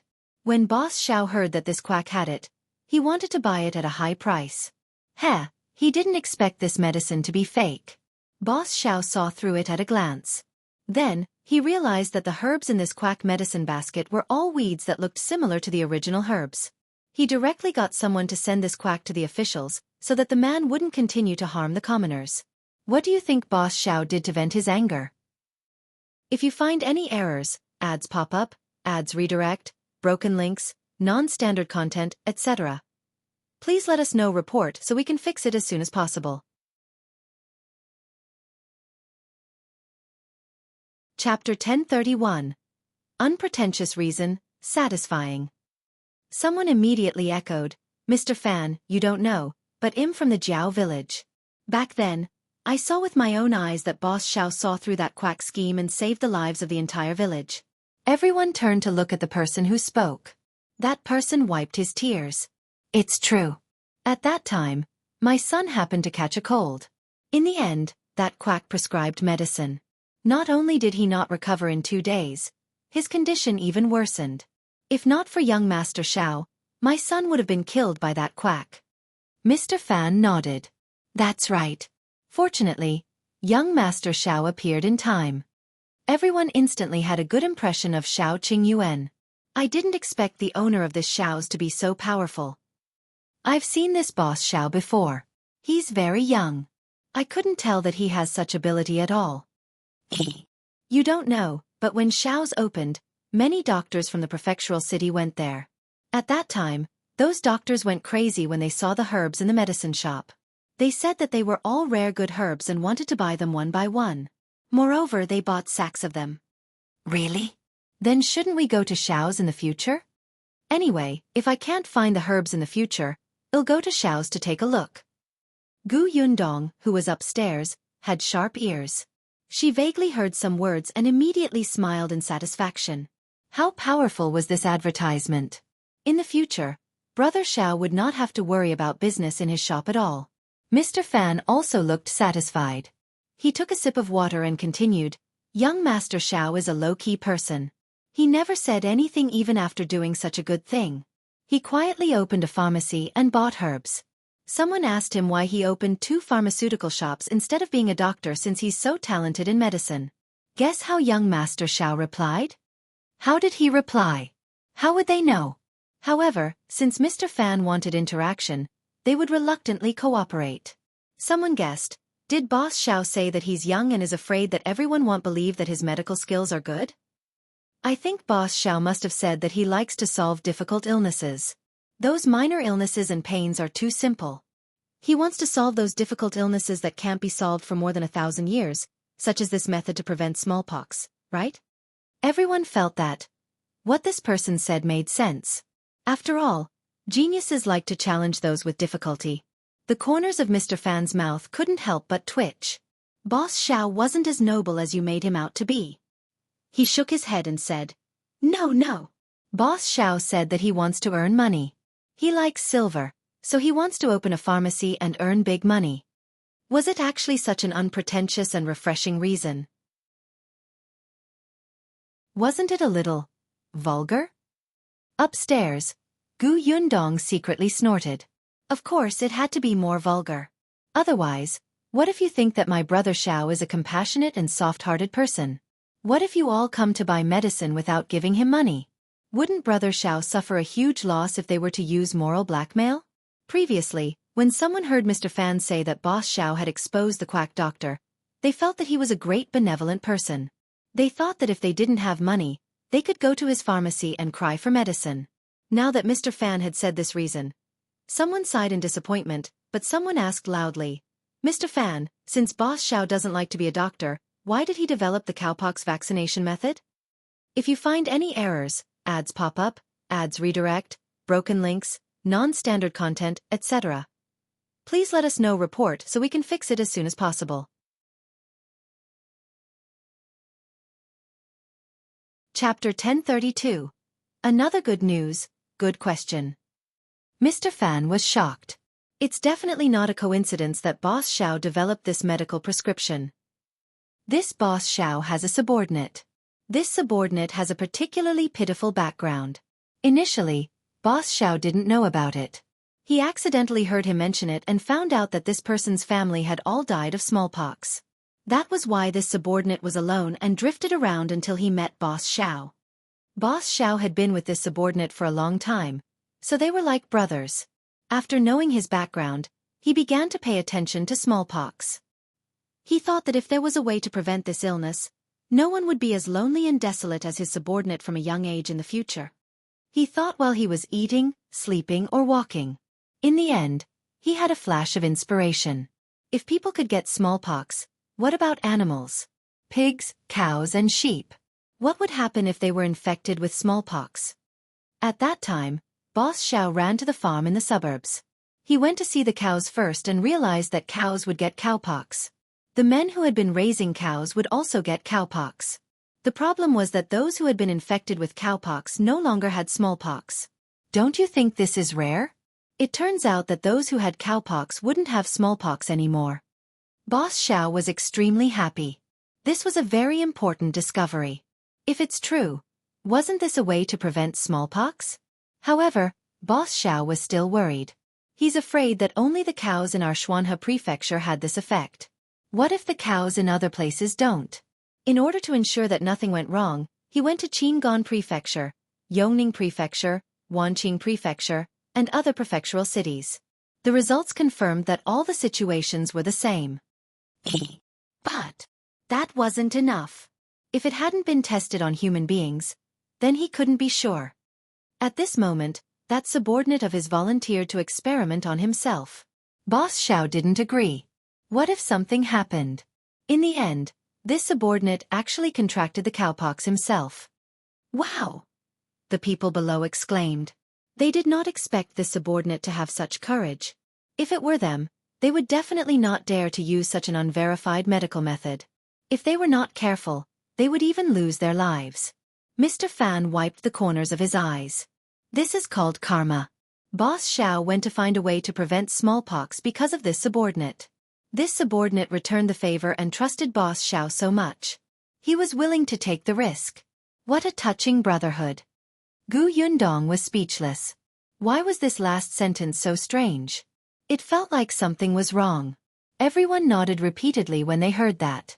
It was really rare to have such a deep brotherhood. Someone asked loudly, "Is that subordinate all right?" Without waiting for Mr. Fan to answer, the person beside him replied, "He must be fine. Otherwise, why would Boss Shao send this medical prescription to the capital?" Mr. Fan nodded. Indeed, that subordinate was fine. Boss Shao felt that this medical prescription was too precious and too important to the world, so he didn't care about staying at home for the new year. He rushed to the capital and handed it over to the head of the Imperial Hospital, Dr. Song. Everyone's blood boiled when they heard that. Boss Shao is too awesome. I'm proud to have such a fellow countryman. He has made a great contribution. He has brought honor to our Xuanhe Prefecture. Awesome. Mr. Fan nodded. That's right. Boss Shao is admirable. Here, I have good news for everyone. If you find any errors, ads pop up, ads redirect, broken links, non-standard content, etc., please let us know report so we can fix it as soon as possible. Chapter 1033. Trying to cut the line. Good news? Everyone craned their necks. The voices stopped, waiting for Mr. Fan to make the announcement. Some well-informed people had already guessed it. After all, someone had just said that the imperial physician in the Million Gold Pavilion was called Shao Qingyuan. In the past, he was just a poor boy in Fengkai County. Now that they thought about it, Shao Qingyuan was that imperial physician. As expected, Mr. Fan laughed and said, "Because Boss Shao is from our Xuanhe Prefecture, he's the one who was sent by the Emperor to the Xuanhe Prefecture to inoculate everyone. The person who's most familiar with cowpox vaccination is our Boss Shao." Back then, when the second prince was inoculated with cowpox, Boss Shao was present the entire time and did it himself. Wow! When the people below heard this, they were even more excited. Boss Shao was the one who taught the imperial physicians in the capital the cowpox vaccination method. Now that he had taught the doctors in the prefecture city the cowpox vaccination method, didn't that mean that these doctors were also very powerful? With this guarantee, what else was there to worry about? Someone suddenly thought of something and asked anxiously, "Since Boss Shao is from the Xuanhe Prefecture, in that case, he'll still be here in 3 months. We don't have to worry about him going to the capital?" Many people heaved a sigh of relief when they heard this. Especially those who did not have time to go to the government office to register. Their eyes were closed and their faces were filled with relief. Unexpectedly, Mr. Fan shook his head. Of course not. Boss Shao came here on the Emperor's orders. The other imperial physicians will stay for 3 months, and Boss Shao is no exception. Besides, the Xuanhe Prefecture's vaccination situation has to be reported to the capital. Boss Shao will still leave in 3 months. Everyone was instantly disappointed. Mr. Fan continued, "Besides, I just said that Boss Shao doesn't want to be a doctor. He still has to buy herbs everywhere. Why would he stay in the prefectural city for a long time?" After a moment of silence, he changed the topic. "Of course, everyone doesn't have to worry too much. Boss Shao will definitely teach the doctors in our prefecture city well. With him personally watching over them for 3 months, the doctors will definitely be very skilled." Although that was what he said, everyone still felt that it was best to finish the vaccination in the next 3 months. After all, Boss Shao was still present. If there was a problem, he definitely had the ability to solve it. There were also those wealthy families who had been watching. These people did not care about the 3-month deadline. After all, they had money and connections. Even if they had to pay a fee after 3 months, it did not matter. It did not matter if the imperial physician left. They could still go to the capital and find a doctor in the capital to inoculate them. In their opinion, the imperial physicians in the capital were definitely more brilliant than the imperial physicians sent from the capital. Then, the physicians they taught were naturally more powerful than the ones in the prefecture capital. No matter what, they had to send someone to the capital to find out if the second prince's matter was true. They had to see if anything would happen to those who had been vaccinated. However, after hearing Mr. Fan's words, They were more or less anxious. The most powerful big shot was in the Xuanhe Prefecture. Why were they rushing to the capital? If this person really left in 3 months, it would be useless no matter how much money they had. Therefore, after this day, the rich families of Xuanhe Prefecture began to find ways to cut the queue. They wanted to be inoculated within these 3 months. It would be best if Shao Qingyuan could personally inoculate them. If you find any errors, ads pop up, ads redirect, broken links, non-standard content, etc., please let us know report so we can fix it as soon as possible.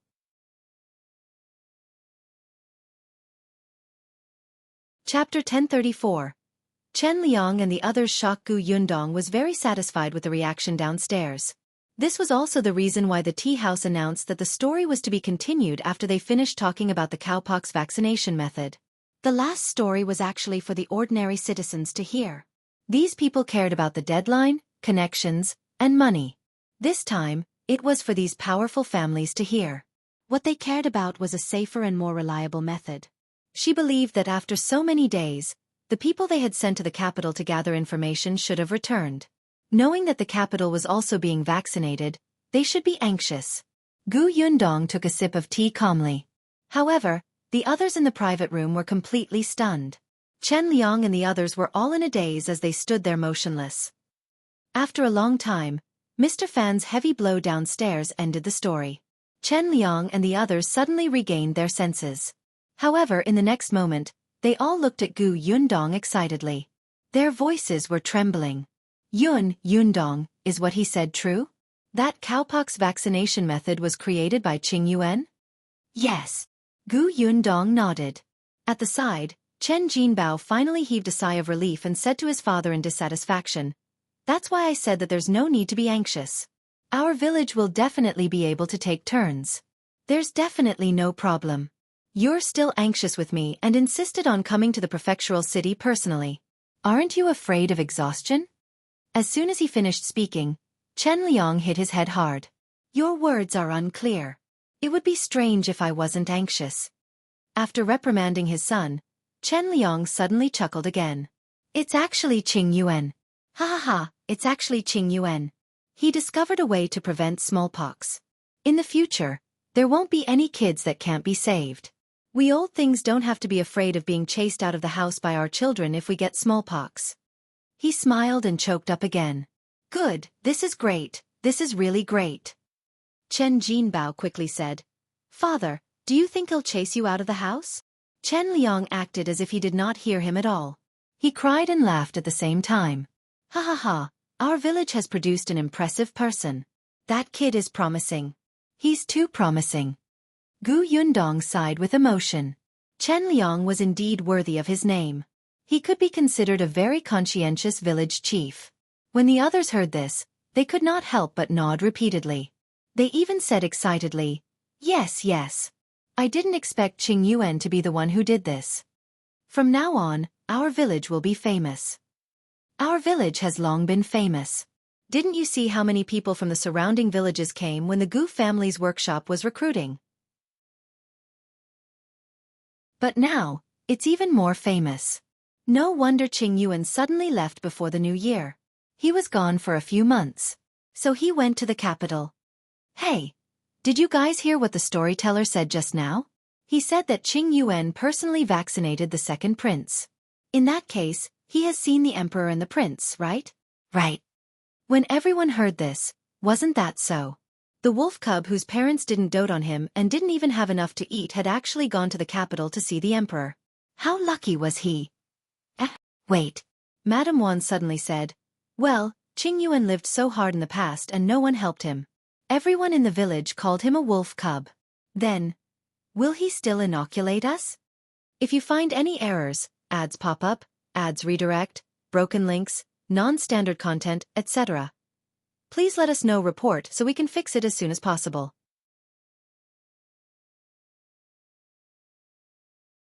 Chapter 1035. The villagers regret. As soon as he said this, the private room instantly fell silent. Other than Chen Liang, everyone else lowered their heads slightly. That's right. They all knew how tough Shao Qingyuan's life had been back then.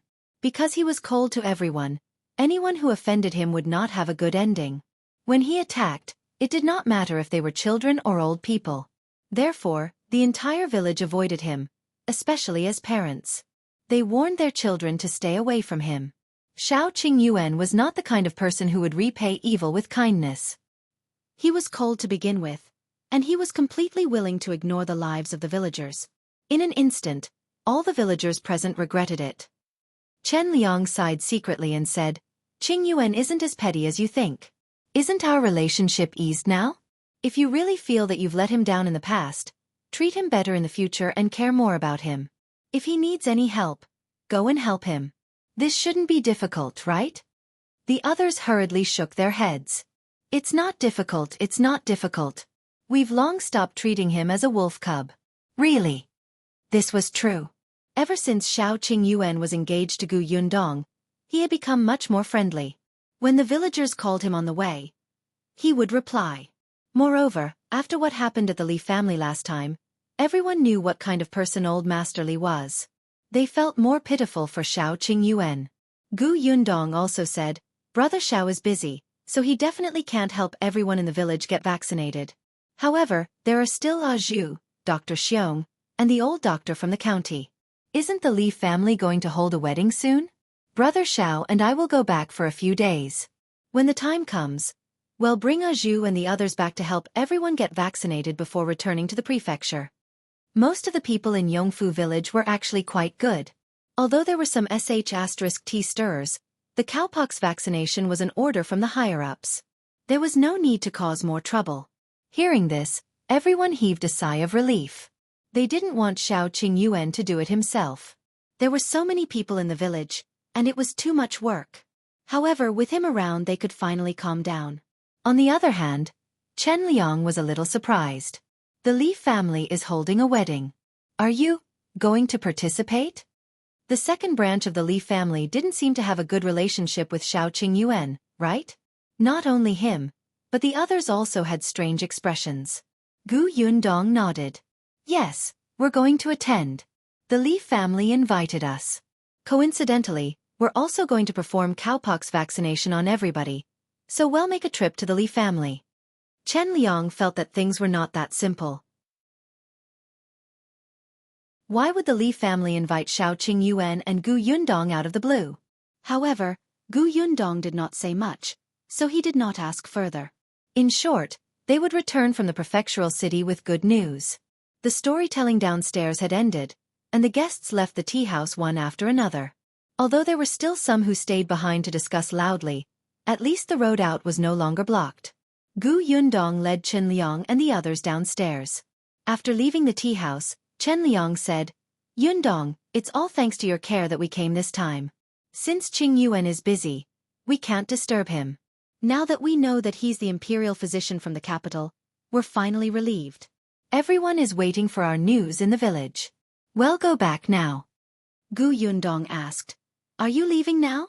If you find any errors, ads pop up, ads redirect, broken links, non-standard content, etc., please let us know report so we can fix it as soon as possible."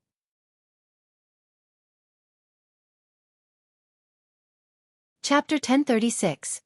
Gu Yundong's return to Yongfu village. Chen Liang nodded. "Everything in this prefectural city is expensive. Let's not stay any longer." Gu Yundong looked behind him. Although Chen Liang had said so, there were still a few people behind him who wanted to say something but hesitated. It was obvious that they did not want to leave so quickly. That's right. It wasn't easy for them to come to the prefectural city, but they didn't go anywhere. They felt uncomfortable. Gu Yundong thought for a moment and said, "It's getting late. Let's wait until tomorrow. If we leave at this hour, I'm afraid we'll have to stay in the wilderness at night. It's not safe either." Madame Wan, who was behind Chen Liang, hurriedly nodded. That's right. Let's stay for another night. It's rare for us to come to the prefectural city. We still want to buy something back." Another woman nodded. Yes. We still want to go to the market to take a look. I even promised my son to buy cakes for him in the prefecture capital." Now that they were living well, although they felt that everything in this prefectural city was expensive, they could still take out money to buy something to their liking. Chen Liang could only nod when he heard that. He didn't have much to buy. His son often came to the prefectural city and had bought everything he could. However, the prefectural city was worth taking a look around. At the thought of this, Chen Liang became excited. Gu Yundong originally wanted to show them around, but Madame Wan and the others rejected her. Do what you need to do. Let's find Daning's wife. She's very free. Although Feng Daning's wife had been brought to the prefectural city, there was nothing much to do. She only chatted with people outside all day. Yesterday, they had heard Feng Daning gossip so much that her mouth was blistering. Gu Yundong had so many things to do, so she was very busy. Besides, as a young lady, it was uncomfortable to accompany aunties like them to shop. Gu Yundong did not say much. After bringing them to Feng Daning's residence, she went to the Million Gold Pavilion to look for Shao Qingyuan. She promised him that she would visit him every day. Shao Qingyuan didn't have much time either.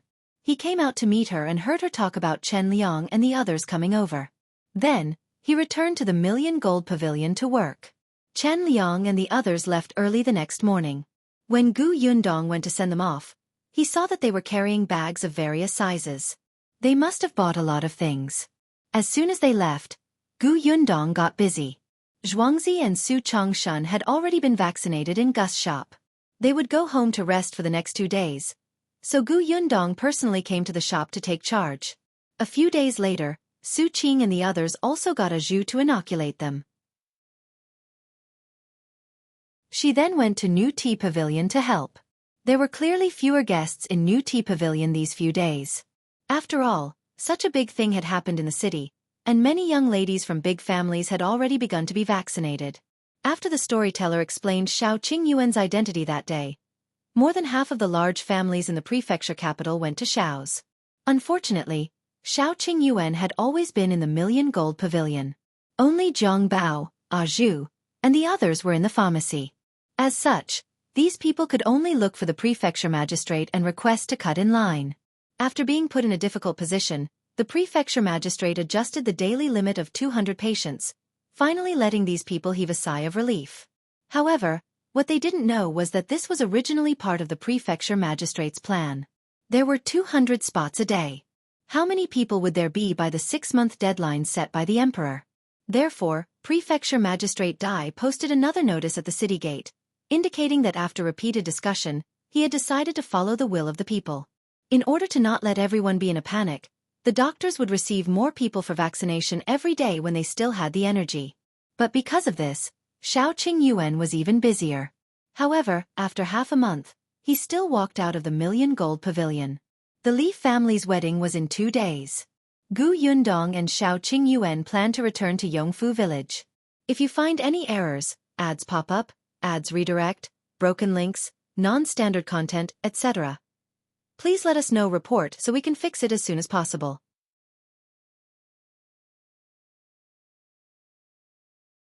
Chapter 1037.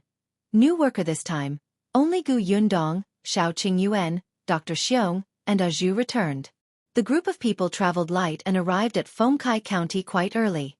Just as they were about to enter the city, Gu Yundong asked the carriage to stop. She took out the makeup box from the carriage and tidied up her appearance and Shao Qingyuan's before changing her clothes. Then, the two of them alighted from the carriage and walked into the city. Shao Qingyuan's reputation had probably spread to Fengkai County long ago. They couldn't see him in the prefectural city, so they had probably already started waiting in the county city. They were hoping to have the luck to wait for Shao Qingyuan. Fortunately, he rarely interacted with others, so most people did not know what he looked like. However, just in case, it was better to disguise himself. The two of them entered the city and planned to go to Shao's first. As expected, when they passed by the county office, they saw that the entrance was filled with many people. Back then, there were 4 to 5 doctors in Fengkai County who went to the prefectural city to learn inoculation techniques from Shao Qingyuan. Later on, they inoculated people in the Million Gold Pavilion for more than 10 days. When they completely mastered it and were familiar with it, they returned to Fengkai County and inoculated the people in the county. Therefore, like the prefectural city, there were many people waiting outside every day. Gu Yundong and Shao Qingyuan looked at each other. Without delay, they went straight to the pharmacy. The old doctor was not around. He was also one of the people who had gone to the prefectural city to learn cowpox vaccination. After returning, he had been helping people with vaccination in the county office. Now, there was only one newly recruited worker in the shop. This shop assistant was called Liang Jianbao. He used to be a schoolboy in the medical center and knew some basic pharmacology. Later on, the medical center was run down by another medical center in the county city, so he lost his job. That was why he was recruited by Shao Qingyuan. He was diligent, but he was not as smart as Zhang Bao. He was simply honest and obedient. When Liang Jianbao saw them coming over, he quickly came out to welcome them. "Boss, miss, why are you back at this time?" He was very happy. "Boss, you don't know, but now, everyone in the county is saying that you're the Imperial physician who invented the cowpox vaccination method. Our shop has been doing especially well recently, and many people have come to inquire about you. But don't worry, boss. I didn't say anything." Shao Qingyuan nodded and gave him a piece of paper. "Catch all the medicine on it first. I want to take it away." Okay. Liang Jianbao quickly took the paper and grabbed a few large bags of herbs according to the prescription on it. When he was done, he quickly handed it to Shao Qingyuan. Shao Qingyuan took the medicine bag and left. Liang Jianbao took 2 steps forward. When he disappeared, he suddenly slapped his head. "Aya, I forgot to pour a glass of water for the boss and the lady. Brother Zhang clearly taught me before, but I forgot." He was extremely vexed, but Gu Yundong and Shao Qingyuan had already left the county. Along the way, they understood the situation in the county. After leaving the city gate, the two of them boarded the carriage again. It was a little late when they arrived at Yongfu village. Compared to the county city, Yongfu village was surprisingly calm. There was no one at the entrance of the village. They took the main road and returned home almost unimpeded. At this moment, no one in Yongfu village knew that the Shao Qingyuan they were so proud of had returned. The next day was the wedding day of the second son of the Li family, Li Zhihu, and He Xiao. Second brother Li and his wife woke up early in the morning with a lot on their minds. They looked at the door nervously and expectantly. If you find any errors, ads pop up, ads redirect, broken links, non-standard content, etc., please let us know. Report so we can fix it as soon as possible.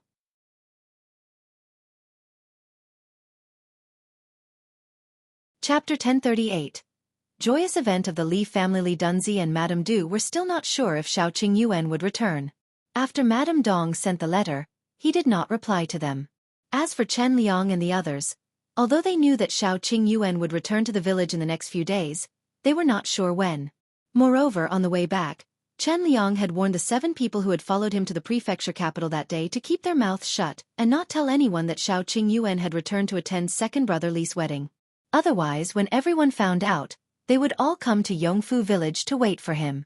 If those powerful people from the county took Shao Qingyuan away, Yongfu village would definitely not have a chance. Therefore, although Madame Wan and the others wanted to show off, they could only endure it when they heard Chen Liang's serious words.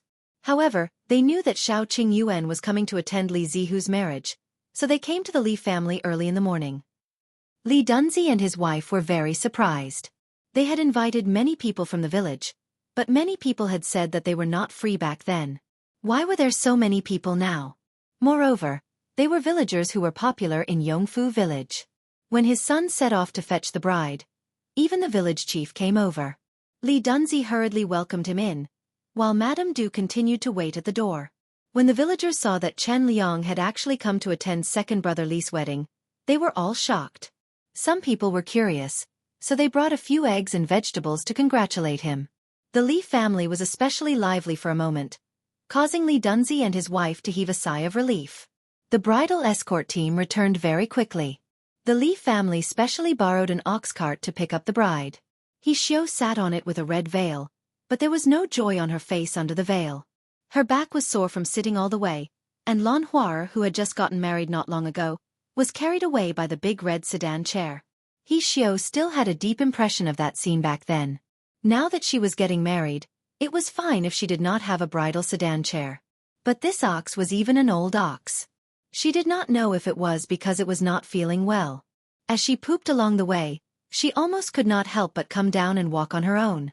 He Xiao was extremely depressed, but the ox cart had already arrived at the Li family. Li Jihu turned around and carried He Xiao into the hall.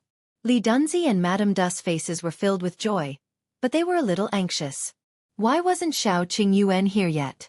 Not only them, but even Madame Wan and the others were very strange.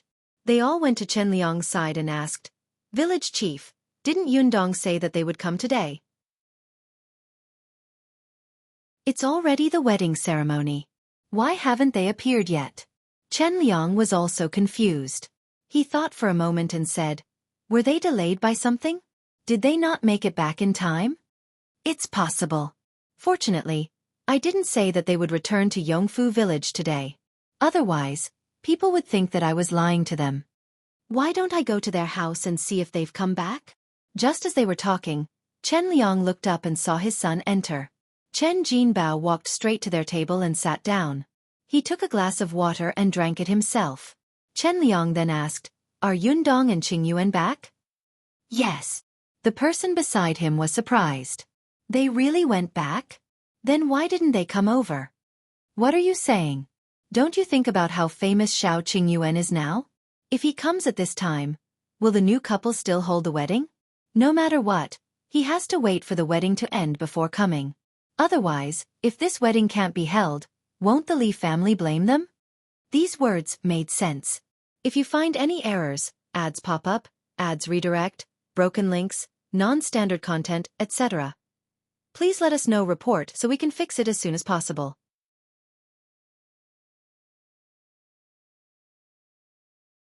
Chapter 1039. Qingyuan, you're back. Everyone felt relieved and continued eating happily. When the sound of the bridal chamber was heard from the central room, there was finally a trace of movement outside the door.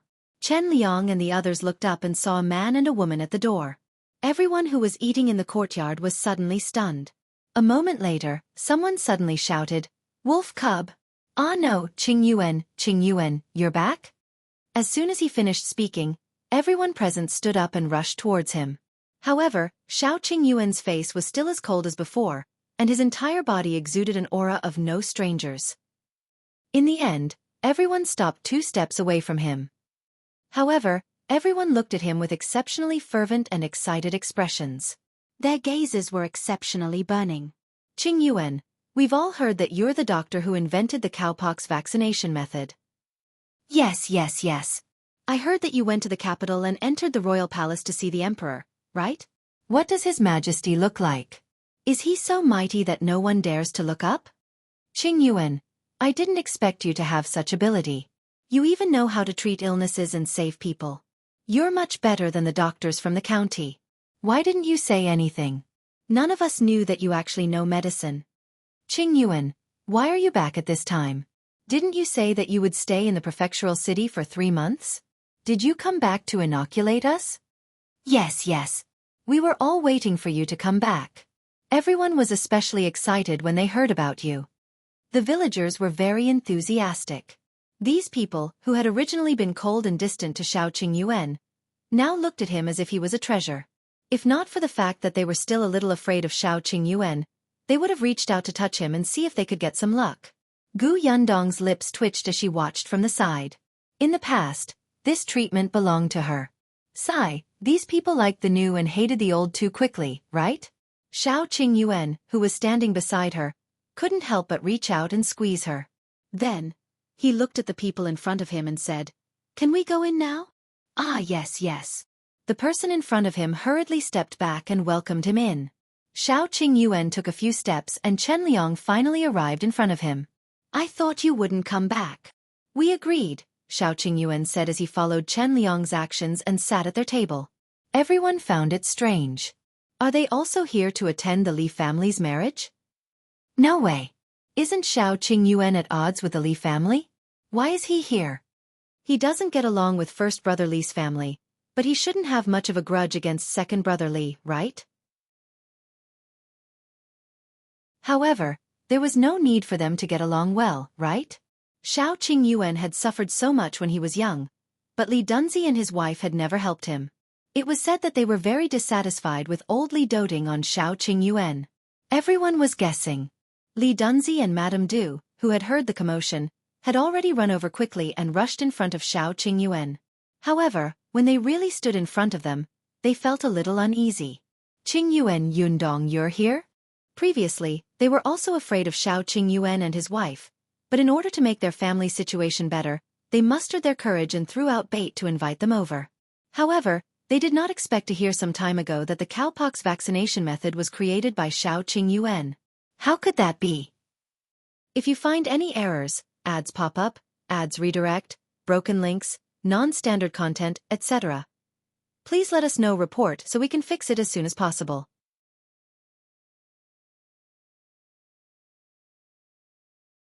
Chapter 1040. Giving Shao Qingyuan the handkerchief. Shao Qingyuan had seen the emperor before. He was very different from before. He was someone who had made great contributions and could crush them with a casual move.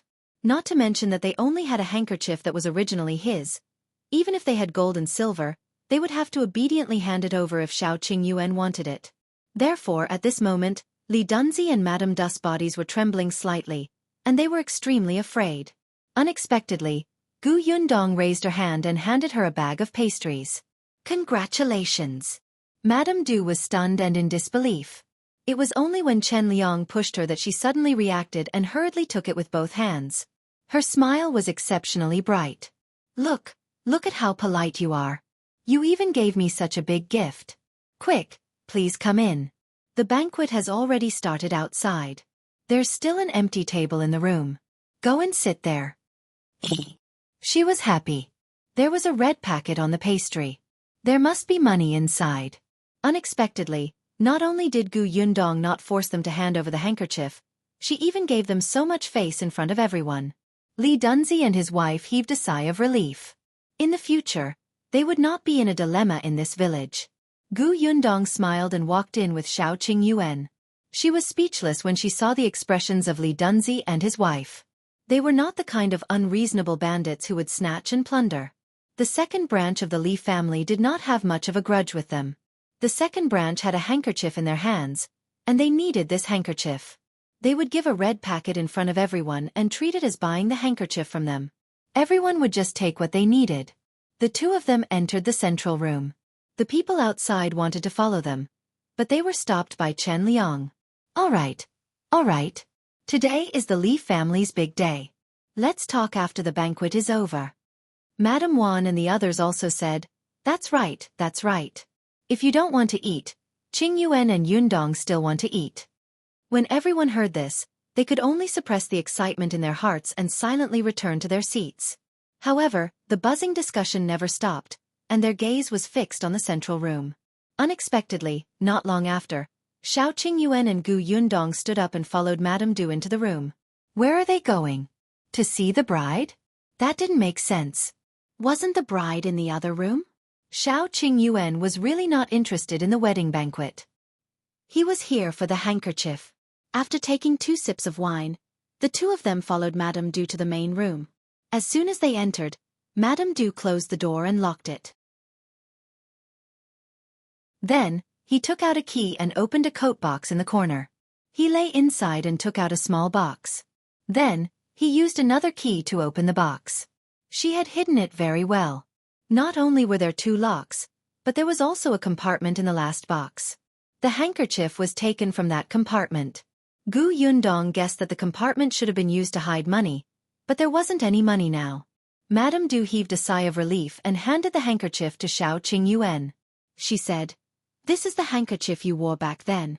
This material should be good. I'd never seen it before, nor did I know it. You're knowledgeable. You might be able to find your family. If you find any errors, ads pop up, ads redirect, broken links, non-standard content, etc., please let us know. Report so we can fix it as soon as possible.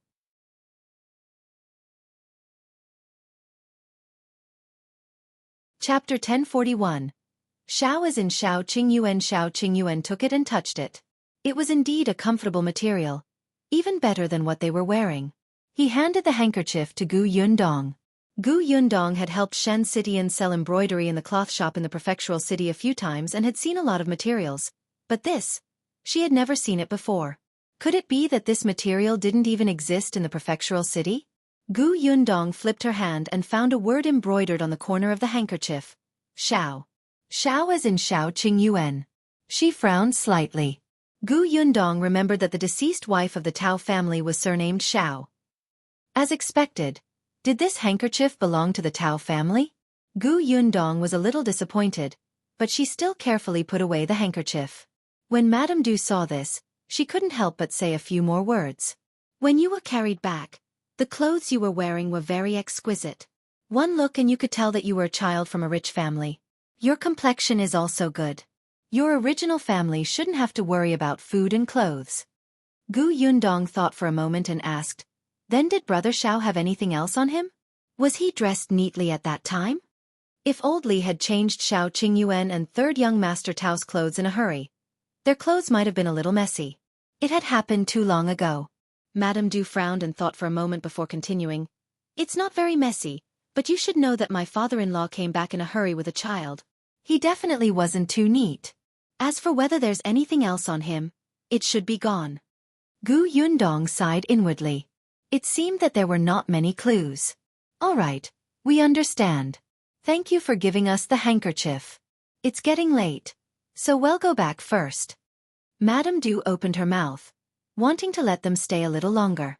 However, she knew that this was unrealistic, so she nodded. I'll send you out.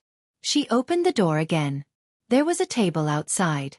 Because Li Dunzi was sitting there, no one dared to eavesdrop openly. However, the people present still pricked up their ears, trying their best to hear what they had said inside. Unfortunately, their voice was so soft that there was no sound at all. Gu Yundong looked around but did not see eldest Li and his family. It made sense. Ever since the last time they caused a scene, the second and third branches of the Li family felt that the first branch was too vicious and had cut ties. Besides, Li Dunzi had invited Shao Qingyuan over this time. Why would he let the people from the main branch cause trouble for him? Gu Yundong shook her head and walked out of the central room. Chen Liang walked over and asked, "You're going back now?" "Yes, it's getting late. I have to go back and prepare." "Prepare." Chen Liang immediately reacted and his eyes lit up. "Is the vaccination starting tomorrow?" "Yes." Shao Qingyuan nodded. "Uncle Chen, you should let everyone know, but this place..." "Yes. The village has already tidied up the ancestral hall. When the time comes, we'll inoculate everyone in the ancestral hall. Our ancestors will bless us." Shao Qingyuan was relieved to hear that.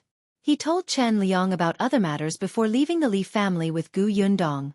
As soon as he left, the people who were eating stood up and wanted to follow him out. "Why did you leave just like that?" "I wanted to ask about the vaccination." "Did he come back just to attend the wedding banquet? Doesn't it mean we really have to wait 3 months?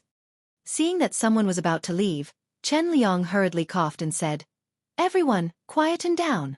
I have something to say." Everyone could not help but turn to look at him. If you find any errors, ads pop up, ads redirect, broken links, non-standard content, etc., please let us know report so we can fix it as soon as possible.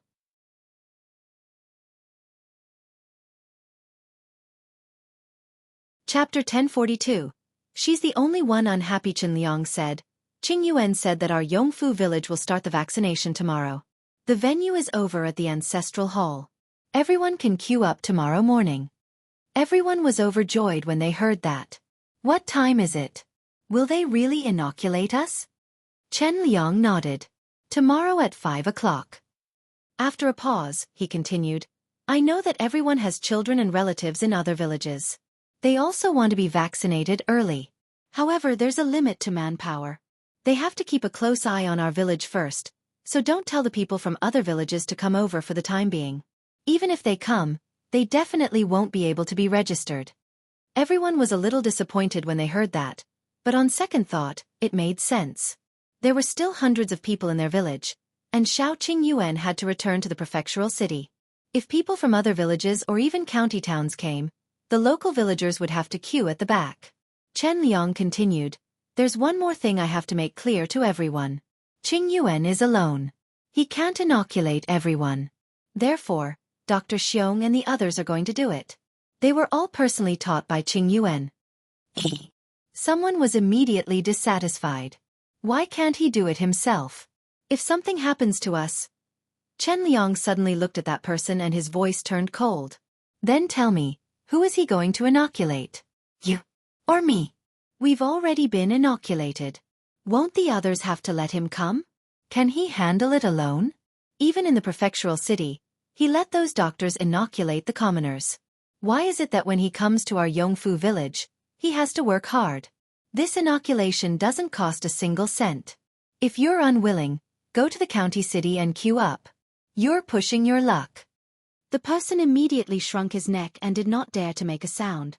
The others naturally did not dare to say anything else. On second thought, Chen Liang was right. In the past, Shao Qingyuan would have ignored them. Not only did he come back personally, but he also stayed in Yongfu village for a few more days. With him around, they felt much more at ease. Seeing that there was no dissent, Chen Liang heaved a sigh of relief and nodded. After you're done with the wedding banquet, tell the neighbors who didn't come to eat next door to come to the ancestral hall tomorrow morning. Do you hear me? Got it, village chief. After receiving the accurate news, everyone was relieved and finally began to enjoy the wine, meat, and dishes in peace. The only unhappy one was probably Xiao, the bride who had finished listening to the entire process in the new room. Were these two crazy? They came to show off on their wedding day. Now, as soon as they left, these people went back to rest early after the wedding banquet. They didn't even make a fuss in the bridal chamber. Her marriage was not lively at all. However, she was the only one who was dissatisfied with the Li family's second branch. The others felt that it was quite good. Thinking that they were going to be vaccinated tomorrow, they all rested early. Therefore, early the next morning, when Xiao was about to get up and serve tea to her in-laws, there was no one at home. Everyone had run to the ancestral hall early to wait. The sky had just lit up, but the entrance of the ancestral hall was already filled with people. Yundong and Shao Qingyuan were not in a hurry. Although they woke up early, they sat in the reception hall and finished their breakfast. Then, they went to Yunchu's room to see him and Yuanji. They had gone to the Li family late yesterday. Firstly, they really wanted to wait for the Li family to finish paying their respects. Secondly, they wanted to inoculate Yunshu and Yuanji first. If you find any errors, ads pop up, ads redirect, broken links, non-standard content, etc., please let us know report so we can fix it as soon as possible.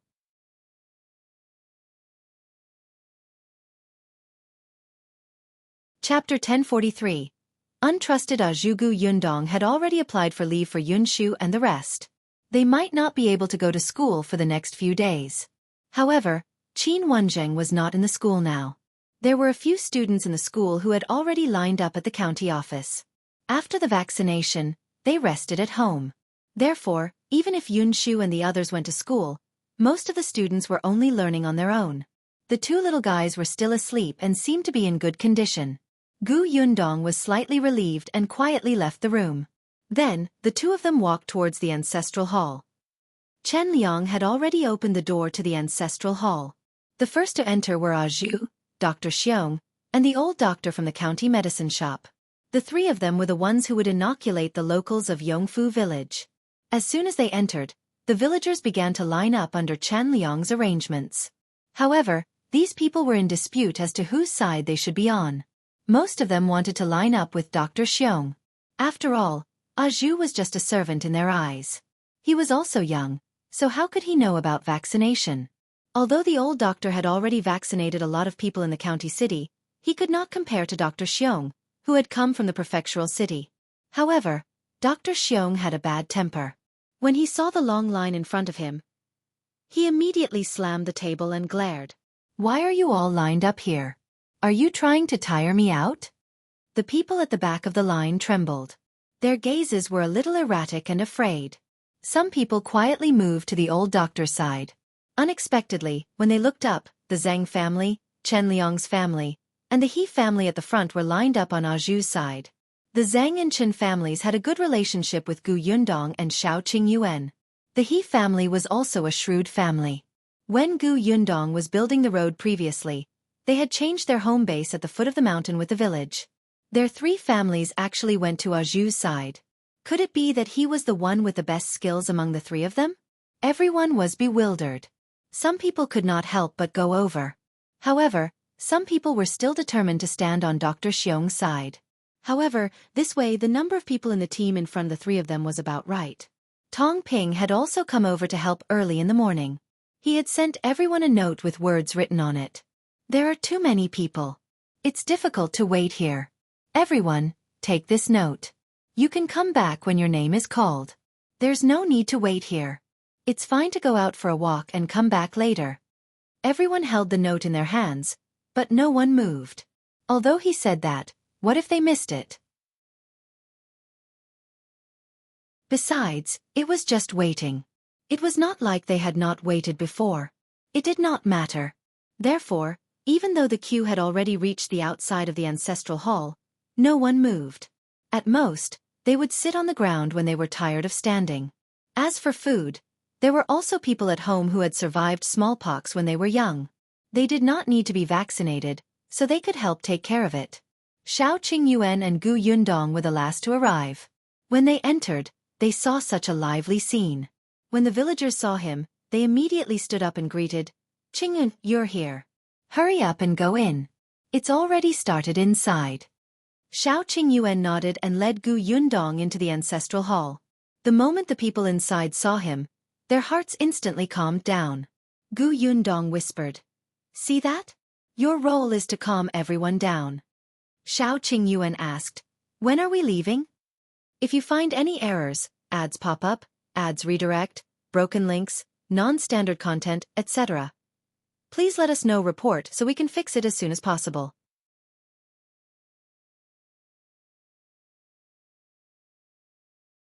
Chapter 1044. Ah Zhu and the others changed their names. Gu Yundong looked up at the sky and replied, "About an hour." The news that they had returned to Yongfu village and were vaccinating the villagers today had probably spread. It was fine if the people from the neighboring village found out. With Chen Liang around, no one would make a fuss and insist that Shao Qingyuan vaccinate them. However, that might not be the case for the people in the county. There were many powerful people. They had probably sent people to find out the news of Yongfu village at any time. Shao Qingyuan had appeared in the Li family yesterday and announced the news a little late. Even if the servants sent to find out the news wanted to return to the city to report, the city gate would be closed. They could only wait for the city gate to open this morning before informing their masters. Therefore, even if the people from the county wanted to come to Yongfu village, it would probably take at least an hour. Therefore, Shao Qingyuan and the others were still in the mood to watch Ah Zhu and the others receive the vaccination. Ah Zhu was indeed skilled and was inoculating the He family. He Shanchuan stood beside his wife. When he saw Ah Zhu holding the dagger, he was immediately a little nervous. "Dr. Ah Zhu, my wife is afraid of pain." Later, "Ah Zhu. Dr. Ah Zhu?" He raised his head with a serious expression and said proudly, "My name is Shao Quan now. You can call me Dr. Shao." He Shanchuan nodded repeatedly. "All right, Dr. Shao." Ah Zhu was instantly delighted. He was Dr. Shao. How nice was that? Someone beside him asked curiously, "Why are you called Shao Quan?" "Not only am I called Shao Quan, but we've all changed our names. The four of us will be Wan, Wu, Shuang and Quan Wan. Fully capable of literal and martial arts. Remember, don't call me the wrong name next time." Gu Yundong silently covered her face. "Look at how smug you are." The four of them had come up with the names themselves. A few days ago, after Shao Qingyuan and Ah Mao came out of the Million Gold Pavilion, the first thing Ago and the others did was talk about changing their names. They originally wanted to call themselves Zhong, Shao, Ran and Yi1, but Dai Zhong, Dai Yi and the rest of Dai Wenhuo subordinates had got those names. Therefore, after a few days of careful deliberation and racking his brains, he finally thought of the words Wen Wu Shuang Quan. They felt that these words were especially good, especially impressive, and suited Shao Qingyuan's image. Gu Yundong was speechless for a long time. "All right, as long as you're happy." However, Gu Yundong and the others were already used to calling Ah Zhu, so they could not change it for a while. Ah Zhu patiently reminded them, as if he liked this new name very much. When the people beside them heard that Ah Zhu and the others had changed their names, they said regretfully, "Why did you change your names?" Ah Zhu and Ah Shu are so nice to listen to. They're easy to remember and have special characteristics. We country bumpkins like to take cheap names. It's easy to raise them. Ah Zhu. No, I want to be called Shao Quan, Shao Quan. Remember. Gu Yundong and Shao Qingyuan looked at each other and laughed. The cowpox vaccination went very smoothly. After it was done, Shao Qingyuan told them some things to take note of and asked them to go back and rest.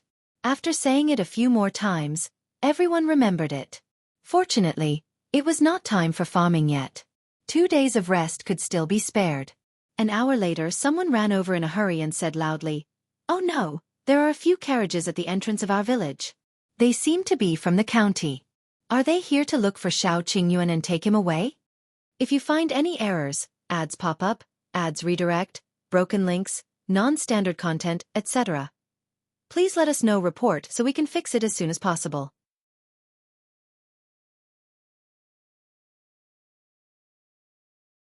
Chapter 1045.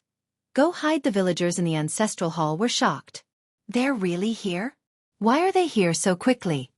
Someone reacted quickly and said to Shao Qingyuan, "Qingyuan, quickly hide." Yes. Go and hide. If they come and can't find you, they will definitely go back. Well, say that you've already left and returned to the prefectural city.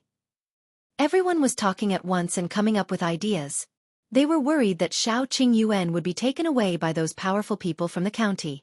Without this man supervising the situation, they could not help but panic. Shao Qingyuan and Gu Yundong looked at each other. It was as they had expected it. Chen Liang also came over to persuade them. Stay away for now. Don't worry, they're here for you. If they can't see you, they can't do anything. All right, I'll leave this to Uncle Chen. Shao Qingyuan nodded at Ah Zhu and left the ancestral hall with Gu Yundong. The people from the county city came from the main road in carriages, but Shao Qingyuan and the others left through the center of the village. When they arrived at the entrance of the village, they saw Father Tong waiting there with the carriage. As soon as the two of them got into the carriage, they bypassed the main road and took a small path to the county city. Not long after they left, those carriages stopped at the foot of the mountain. When they heard that everyone in the village was at the ancestral hall, they quickly walked towards it. However, when they all arrived, they only saw a few doctors inoculating the villagers. Shao Qingyuan was not around at all. Not only was he not around, but someone also ran over and said that they had just left from another path. Everyone cursed in unison and looked at the people from Yongfu village. After leaving a few people to continue keeping an eye on the situation, they left angrily. The villagers were speechless. They were all prepared to argue and chase them away with hoes and shovels. In the end they left. There was no sense of accomplishment. Why didn't they persevere? Wasn't there any sincerity? However, after they left, Chen Liang heaved a sigh of relief and continued to organize everyone for the vaccination. The Li family's eldest branch came at this time. Ever since they found out that Shao Qingyuan had seen the emperor and made a great contribution, they had been extremely nervous. They wanted to go to the county city to queue for registration, but they were late. The county office's document said that they would have to wait at least until 6 months later. 6 months later? How could that be? Therefore, even though they were extremely afraid, it was rare for the village to start cowpox vaccination. They had been holed up at home for half a day. When they heard that Shao Qingyuan had left, they finally braced themselves and came out. They looked at the villagers in front of them who were being vaccinated. There were a total of 3 teams. They definitely did not dare to line up with Ah Zhu's team. If he did anything during the vaccination, their family might lose their lives. Dr. Xiong had a bad temper, so it wouldn't do either. Therefore, in the end, the Li family's eldest branch was lined up with the old doctor. The villager in front of them immediately frowned. This person happened to be at odds with the Li family's eldest branch. He immediately mocked. "You still have the cheek to come. Why? Do you think no one knows that you've persecuted him in the past when Qingyuan isn't around? None of your business. Hey, you want to fight?" Seeing that the two of them were about to fight, Chen Liang heard the commotion and rushed over. When he saw the Li family, he could not help but frown. Disgust flashed across his face. "All right, stop arguing. If you find any errors, ads pop up, ads redirect, broken links, non-standard content, etc. Please let us know report so we can fix it as soon as possible.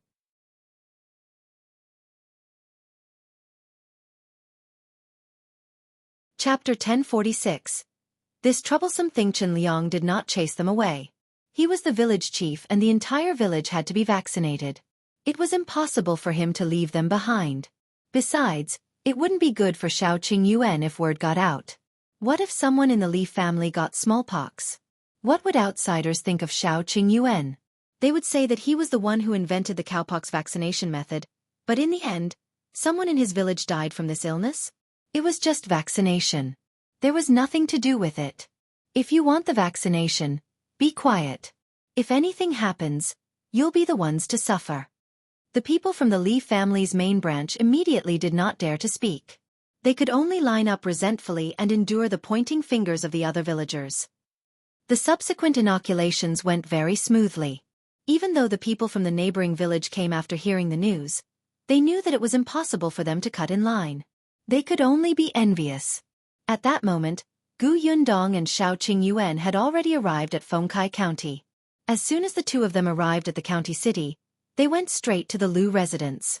Liu Wen was already waiting at the entrance. When he saw them, he immediately welcomed them. Young Master Shao, Miss Gu. You're finally here. Our young master has been waiting for you at the door. With that, he welcomed the two of them inside. As soon as they turned around the courtyard, Liu Wei, who had heard the commotion, ran over and suddenly stopped in front of them. Then, with a bright smile on his face, he reached out and patted Shao Qingyuan's shoulder. Brother, you're very promising now. I'm proud to have a brother like you. I'm especially proud. I'm extremely proud. As he spoke, he patted Shao Qingyuan's shoulder hard. However, it didn't look like he was proud. Instead, it looked like he wanted to slap Shao Qingyuan into the ground. Shao Qingyuan frowned and tilted his body slightly to avoid the third slap. Liu Wei could not stop in time and fell straight forward. Fortunately, Liu Wen reacted very quickly. Young master, be careful. He barely caught her. After Liu Wei steadied himself, he turned around and was about to be displeased when he met Gu Yundong's angry eyes. Do you have a deep hatred for my brother Shao? You're so strong that you're about to slap a piece of flesh off my shoulder. Liu Wei immediately shrunk his neck guiltily, but he still refuted firmly. Nonsense, I'm expressing my admiration for brother Shao. It's unstoppable. Besides, I'm afraid that my brother Shao won't believe such an important matter. That's why I patted him awake and told him that this isn't a dream. This is real. It's worth being happy and excited. Don't try to sow discord between me and brother Shao. Gu Yundong was speechless. If you had kept that jealous, resentful expression on your face when you said this, it might have been more convincing. Actor Liu, your acting skills have deteriorated.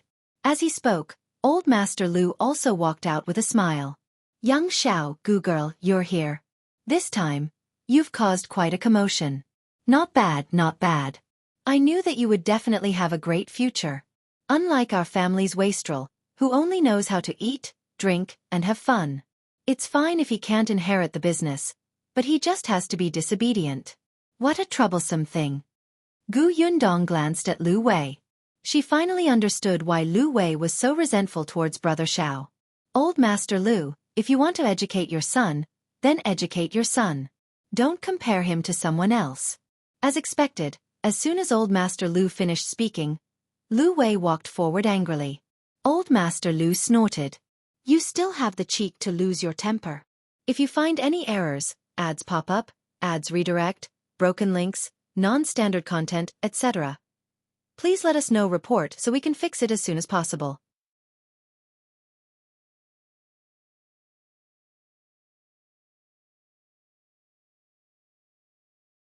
Just these two things alone made the Shao family and the Gu family look good in front of the emperor. If Gu Dajiang were to get into the capital in the future, regardless of his ranking, he would attract the attention of high-ranking officials and nobles. When Old Master Liu thought of this, he stopped asking about this matter and thought about her marriage with Shao Qingyuan. Isn't it time to put your wedding on the agenda? After my father finishes the examination. Gu Yundong was still a little embarrassed. Old Master Liu was overjoyed. Then it will be soon. In that case, I should prepare a big gift now. It's good, at least it's faster than our Liu Wei. Gu Yundong was about to nod, but then she was stunned. What he meant was. She suddenly looked at Liu Wei, who was eavesdropping on their conversation. You're engaged? When did this happen? Why didn't she know? Wasn't he hiding in the prefectural city to avoid Old Master Liu's blind date? Now, he finally surrendered? Old Master Liu laughed. Yes, it's finally settled. If you find any errors, ads pop up, ads redirect, broken links, non-standard content, etc., please let us know report so we can fix it as soon as possible.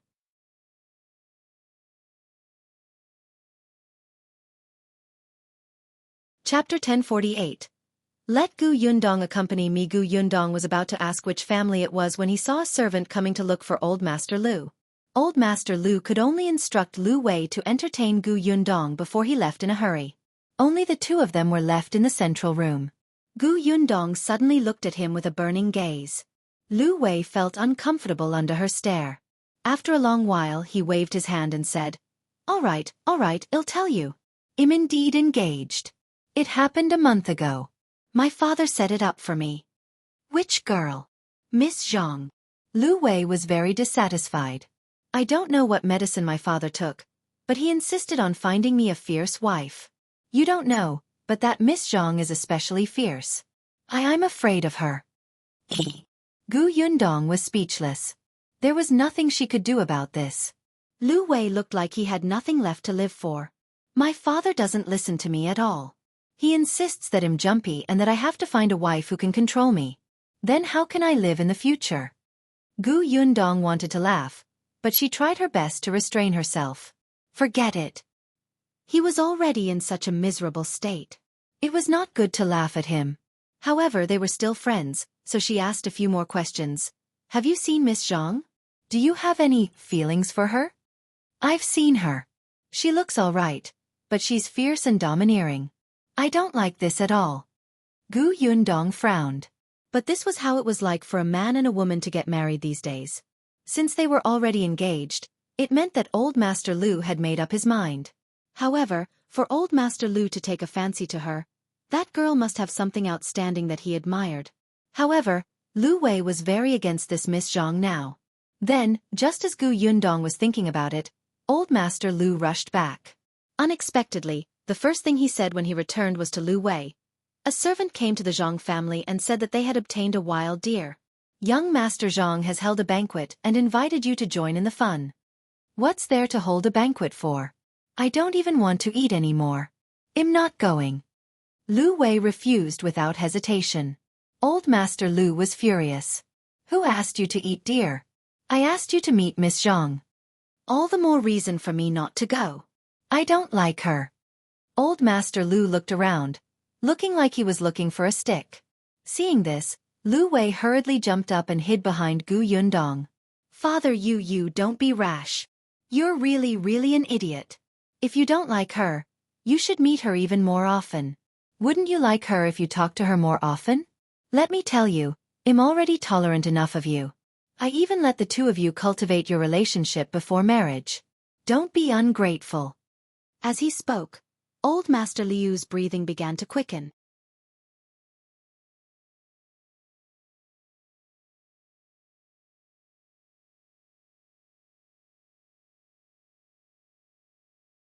The Sun family was the family that Liu Yan's husband belonged to.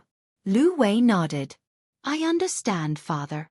Gu Yundong rubbed her temples and entered the house to inform Shao Qingyuan. Shao Qingyuan was silent for a moment. All right, it's boring for you to wait outside.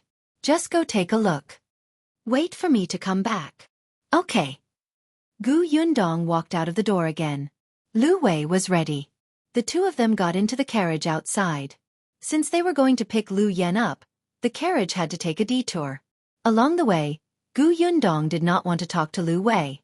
The latter did not care. However, when they passed by Jinxiu restaurant, Liu Wei suddenly exclaimed, If you find any errors, ads pop up, ads redirect, broken links, non-standard content, etc., please let us know report so we can fix it as soon as possible.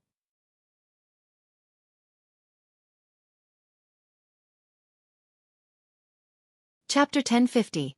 The third young master of the Tao family. Tao Yengu Yundong glanced at him and pretended not to hear him. Don't think that I don't know that he deliberately made a sound to attract my attention. However, she didn't expect that Liu Wei didn't look at her and asked curiously, "Why are they together?" Gu Yundong lifted the curtain and looked out. She happened to see two people about to enter Jinxiu restaurant. She didn't know one of them. But wasn't the other Pang Zhongfei? It had been a long time since he had seen this person. He looked like he had been doing well recently and was glowing. Gu Yundong asked casually, "Do you know the person beside Pang Zhongfei?" Liu Wei nodded. "Yes, he's the third young master that the Tao family found at the end of last year." Gu Yundong froze. "Who are you talking about?" "Third young master Tao Yen." Gu Yundong suddenly shouted, "Stop the carriage." This sound was urgent and sharp. Luan, who was driving the carriage outside, hurriedly pulled the reins. Because of inertia, Liu Wei couldn't sit properly and almost fell out of the carriage. He rubbed his aching head and asked angrily, "What are you doing? You're so shocked." However, Gu Yundong said to him, "Go to the Zhang family yourself. I have something on, so I won't be going for now." After saying that, she didn't care about Liu Wei's reaction and directly jumped off the carriage. Liu Wei was stunned and hurriedly got off the carriage. When he looked up, he saw Gu Yundong rushing towards Jinxiu restaurant. He hurriedly asked Luan to drive the carriage to the side to rest, then quickly caught up with Gu Yundong. The two of them entered Jinxiu restaurant one after another. Liu Wei had just caught up with her and happened to hear her asking the shopkeeper, "Which room are young Master Pang and young Master Tao in?" The shopkeeper was stunned. He naturally knew Gu Yundong, but, fortunately, Liu Wei came over immediately. "Hurry up and tell her, which room are they in?" The shopkeeper immediately replied, "In the bamboo room." "Thank you," Gu Yundong said and quickly walked upstairs. After going up 2 flights of stairs, she saw that Liu Wei had also come over. She immediately frowned and said, "Why are you following me?" "I have something urgent to do. You can go to the Zhang family first. As for seeing Miss Zhang, you can wait for an opportunity next time." "Hey, the Zhang family's matter is not urgent. What are you busy with?" Liu Wei was excited. "Is it related to Pang Zhongfei and Tao Yen? I'll help you. I can beat or trick anyone." As he spoke, he even started to roll up his sleeves. Gu Yundong's mouth twitched. "No, I just have something to ask. Hurry up and leave." Liu Wei raised his neck and refused resolutely. "I promised father that we would go out and return together. How can I leave you here alone?"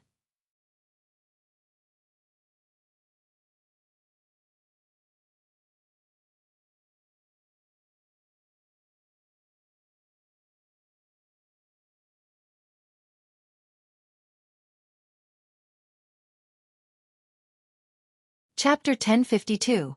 How did you find her? Then I can only congratulate third young Master Tao for acknowledging his ancestors and reuniting the family. Gu Yundong held a cup of tea and toasted him. Tao Yen quickly picked up his teacup and drank it. "Thank you. Speaking of which, third young master has come to the end of his suffering. His good days are all in the future." Gu Yundong pretended to speak casually. "By the way, did you catch the human trafficker who took third young master away? In my opinion, such a person is the most detestable. He specializes in doing such heartless things. He destroys other people's lives and families. I hate such people the most. Previously, I encountered a human trafficker who carried a child away in broad daylight. If that person was not sneaky and I hadn't stopped him on the spot when I realized that something was wrong, the child's family would probably be heartbroken." The Tao family announced to the public that Tao Yen had been kidnapped when he was young. Although many people knew that this was not the case and Gu Yundong also knew the inside story, she still had to pretend. She had an indignant expression on her face. Tao Yen didn't think much of it and only said, "How can I catch him? After that human trafficker sold me, I don't know where he went." When Gu Yundong heard this, she sighed regretfully. Then she asked curiously, "Then how did third young master know about your background back then? I heard that you were only about a year old when you were taken away." "Coincidentally, when I was in my teens, I accidentally heard my adoptive parents arguing. Only then did I know that I wasn't their biological son. No wonder they weren't friendly to me and beat and scolded me as if we were enemies. However, I also knew that if I asked them directly, they definitely wouldn't tell me, so I secretly investigated. Gu Yundong's interest was immediately piqued. How did you investigate? Could it be that there were some clues back then? Yes, when they were arguing back then, I heard them say that the clothes I was wearing seemed to be made of good material and were not cheap, so they took the clothes directly to the pawn shop. Although there were not many clues, there were at least some. I followed this lead and searched for a long time before I finally found that pawn shop. Fortunately, the clothes were worn by children and no one had bought them. In the end, the pawn shop owner treated it as doing a good deed and donated them to the charity hall. I found the clothes at the charity hall. The charity hall was filled with homeless orphans. Tao Yan's clothes were good, so the charity hall naturally took good care of them. This allowed Tao Yan's search to go further. If the pawn shop had sold it to anyone else, they would have worn it and thrown it away. Gu Yundong was secretly shocked. According to Tao Yan, when he was carried away, he was wearing the clothes of the Tao family. There was no need to change clothes with Shao Qingyuan. The Tao family changed the story of Tao Yan being abandoned to being trafficked because the Tao family wanted to cover up the scandal. There was no need for Tao Yan to lie when he said that he had found the Tao family. Gu Yundong felt that her and Shao Qingyuan's thoughts might have been too complicated from the beginning. Perhaps Old Li had nothing to do with the third young master of the Tao family being taken away. Perhaps he only knew the inside story of the third young master of the Tao family being abandoned, and directly pushed this matter to Shao Qingyuan. Yes, that must be it. Before he died, he tricked Shao Qingyuan again and deliberately said this to confuse him so that he could not find his real family. If you find any errors, ads pop up, ads redirect, broken links, non-standard content, etc., please let us know. Report so we can fix it as soon as possible.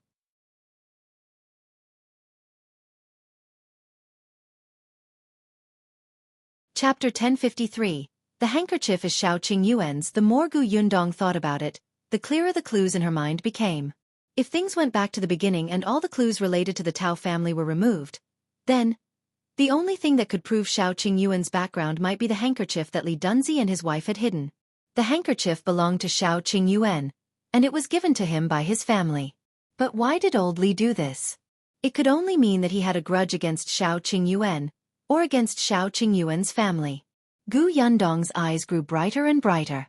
They could start from there. At this moment, her mood suddenly brightened. I was lucky. When I found half of it, Big Brother happened to be looking for me. Tao Yan continued. Only then did I know my background. After confirming it, I returned to the Tao family. Gu Yundong came back to her senses and nodded. Third young master, good things come after hardships. You will definitely have good fortune in the future. Ha ha ha, thank you for your nice words. Tao Yan smiled. My brother is indeed very good to me. Gu Yundong raised her eyebrows. Yes, only your brother treats you well. The others don't look too good. The corners of Peng Zhongfei's mouth twitched. He wanted to speak, but the two of them had been talking back and forth since they sat down. He couldn't even find a chance to interrupt. Wasn't this the first time the two of them met? How could they have so much to talk about? He endured it and then glanced at Liu Wei. He did not expect this kid to be drinking tea rather enjoyably. Was there a mistake?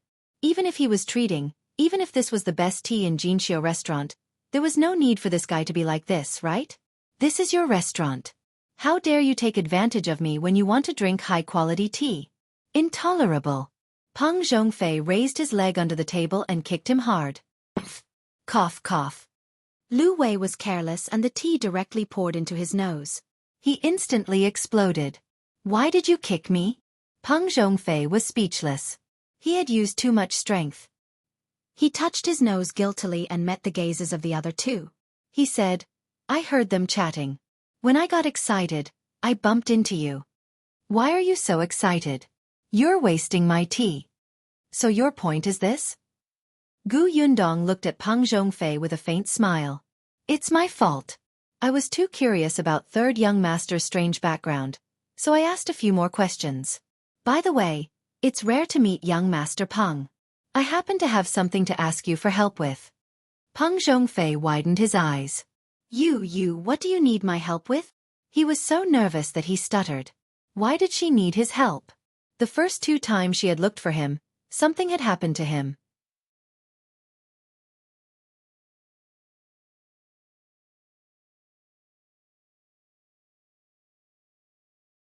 Chapter 1054. The origin of the handkerchief. Ever since he took the handkerchief from Madame Du, Shao Qingyuan had handed it to her. Gu Yundong had always kept important things in her space.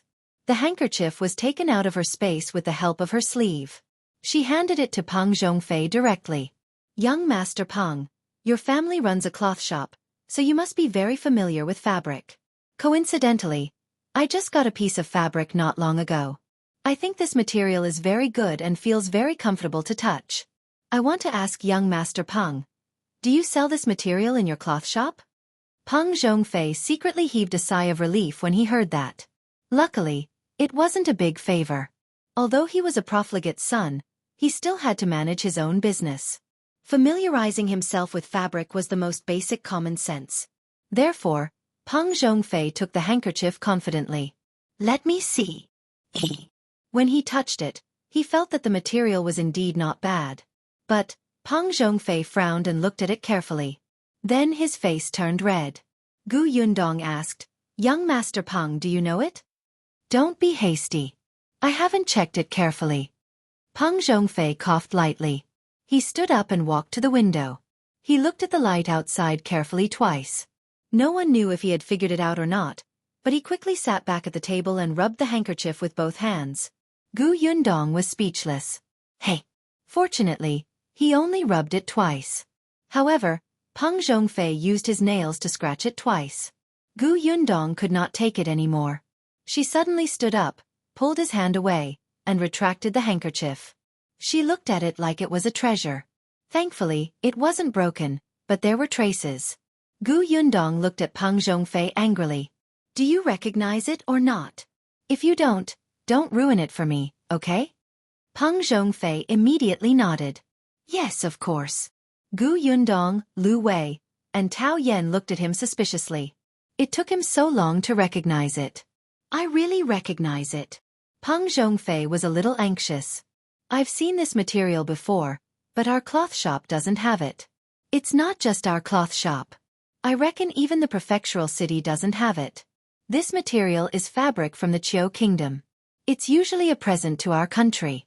Therefore, there definitely isn't much of this. Basically, it's bestowed to the concubines or high-ranking officials by the emperor after he obtained it. Gu Yundong was stunned.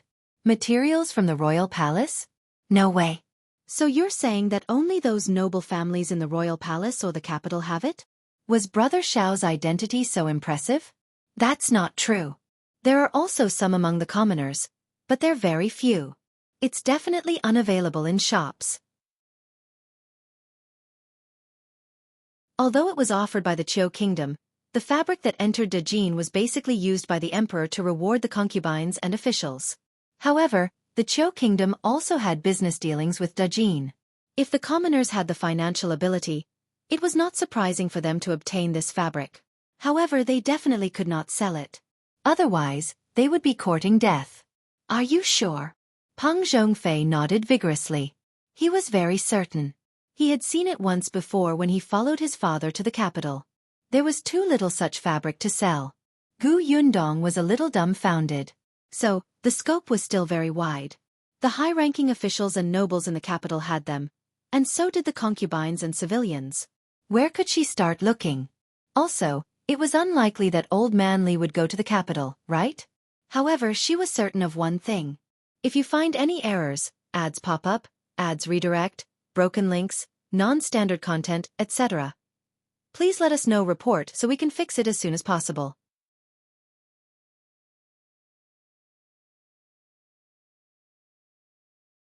Chapter 1055. Going to the Zhang family. This handkerchief definitely had nothing to do with the Tao family. With old Master Tao and old Madame Tao's hatred for Tao Yan, they would definitely not give him such a rare and precious fabric to use. At the very least, before Tao Yan was carried away, this handkerchief would definitely not belong to him. This was Shao Qingyuan's. On the other hand, There was the word Shao embroidered on the handkerchief. She would look for someone with the surname Shao. Brother Shao's father might have the surname Shao. Gu Yundong finally heaved a sigh of relief. She stuffed the handkerchief back into her sleeve. When she looked up, she saw Peng Zhongfei smiling at her. "Miss Gu, are you all right?" "No." Gu Yundong smiled at him, wanting to see what he was going to say. Peng Zhongfei secretly heaved a sigh of relief. "Then let's eat something. Speaking of which, why hasn't this waiter served the dishes yet? It's been half a day." As he spoke, he began to criticize Liu Wei. "I say, your restaurant speed is not good. Only I'm magnanimous and tolerant and won't argue with you. If you encounter a rude person, the table will be smashed." Liu Wei snorted and stood up directly. Come. Smash it. Are you jealous of my restaurant's good business? Didn't I just ask you to pay? Look at how anxious you are. It's as if I've taken advantage of you." Before he came up, he deliberately told the waiter not to serve the dishes. Seeing how anxious Gu Yundong was, he knew that she had something to ask. Was it good to serve the dishes halfway? Besides, he wasn't willing to eat at the same table as Peng Zhongfei. Who knew if the guy would go back on his word in the end and demand a discount? Peng Zhongfei knew that he was not a good person. "Did I make a mistake when I treated you to a meal?" "Humph. I'm not very happy to eat it. The Zhang family even treated me to wild venison. I'll eat it now. See you again." As he spoke, he gestured for Gu Yundong to leave. Unexpectedly, Tao Yen, who was quietly listening to their bickering, was suddenly stunned.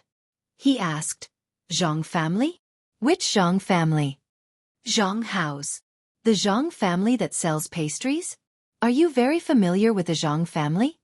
Liu Wei waved his hand. "No, it's just business dealings." Tao Yen stopped talking.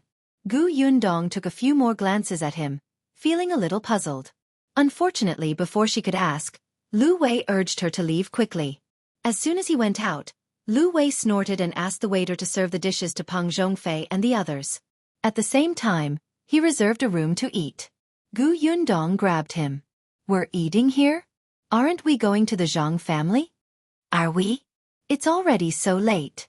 There's no point in going. I just didn't want to eat with Peng Zhongfei, so I came out on purpose."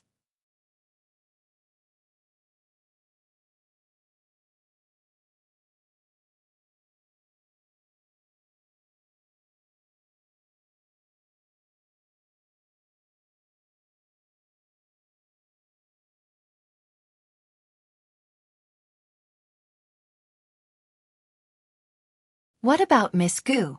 Do you know how to play?" "I've never played it before. I'm just watching." She had never played pitchpot before. All this time, she had a lot of things to do. When it came to entertainment, she mostly spent time in drawing, playing chess, and playing puzzles with her younger siblings. "Pitchpot? First time playing." Zhang Jiao smiled. "It's fine. I'll teach you. It's very simple." Therefore, the group of people excitedly arrived at a courtyard of the Zhang residence and saw Zhang Hao and Liu Wei chatting and laughing. Upon seeing Zhang Jiao, Liu Wei jumped up reflexively and immediately took 2 steps back. If you find any errors, ads pop up, ads redirect, broken links, non-standard content, etc., please let us know report so we can fix it as soon as possible.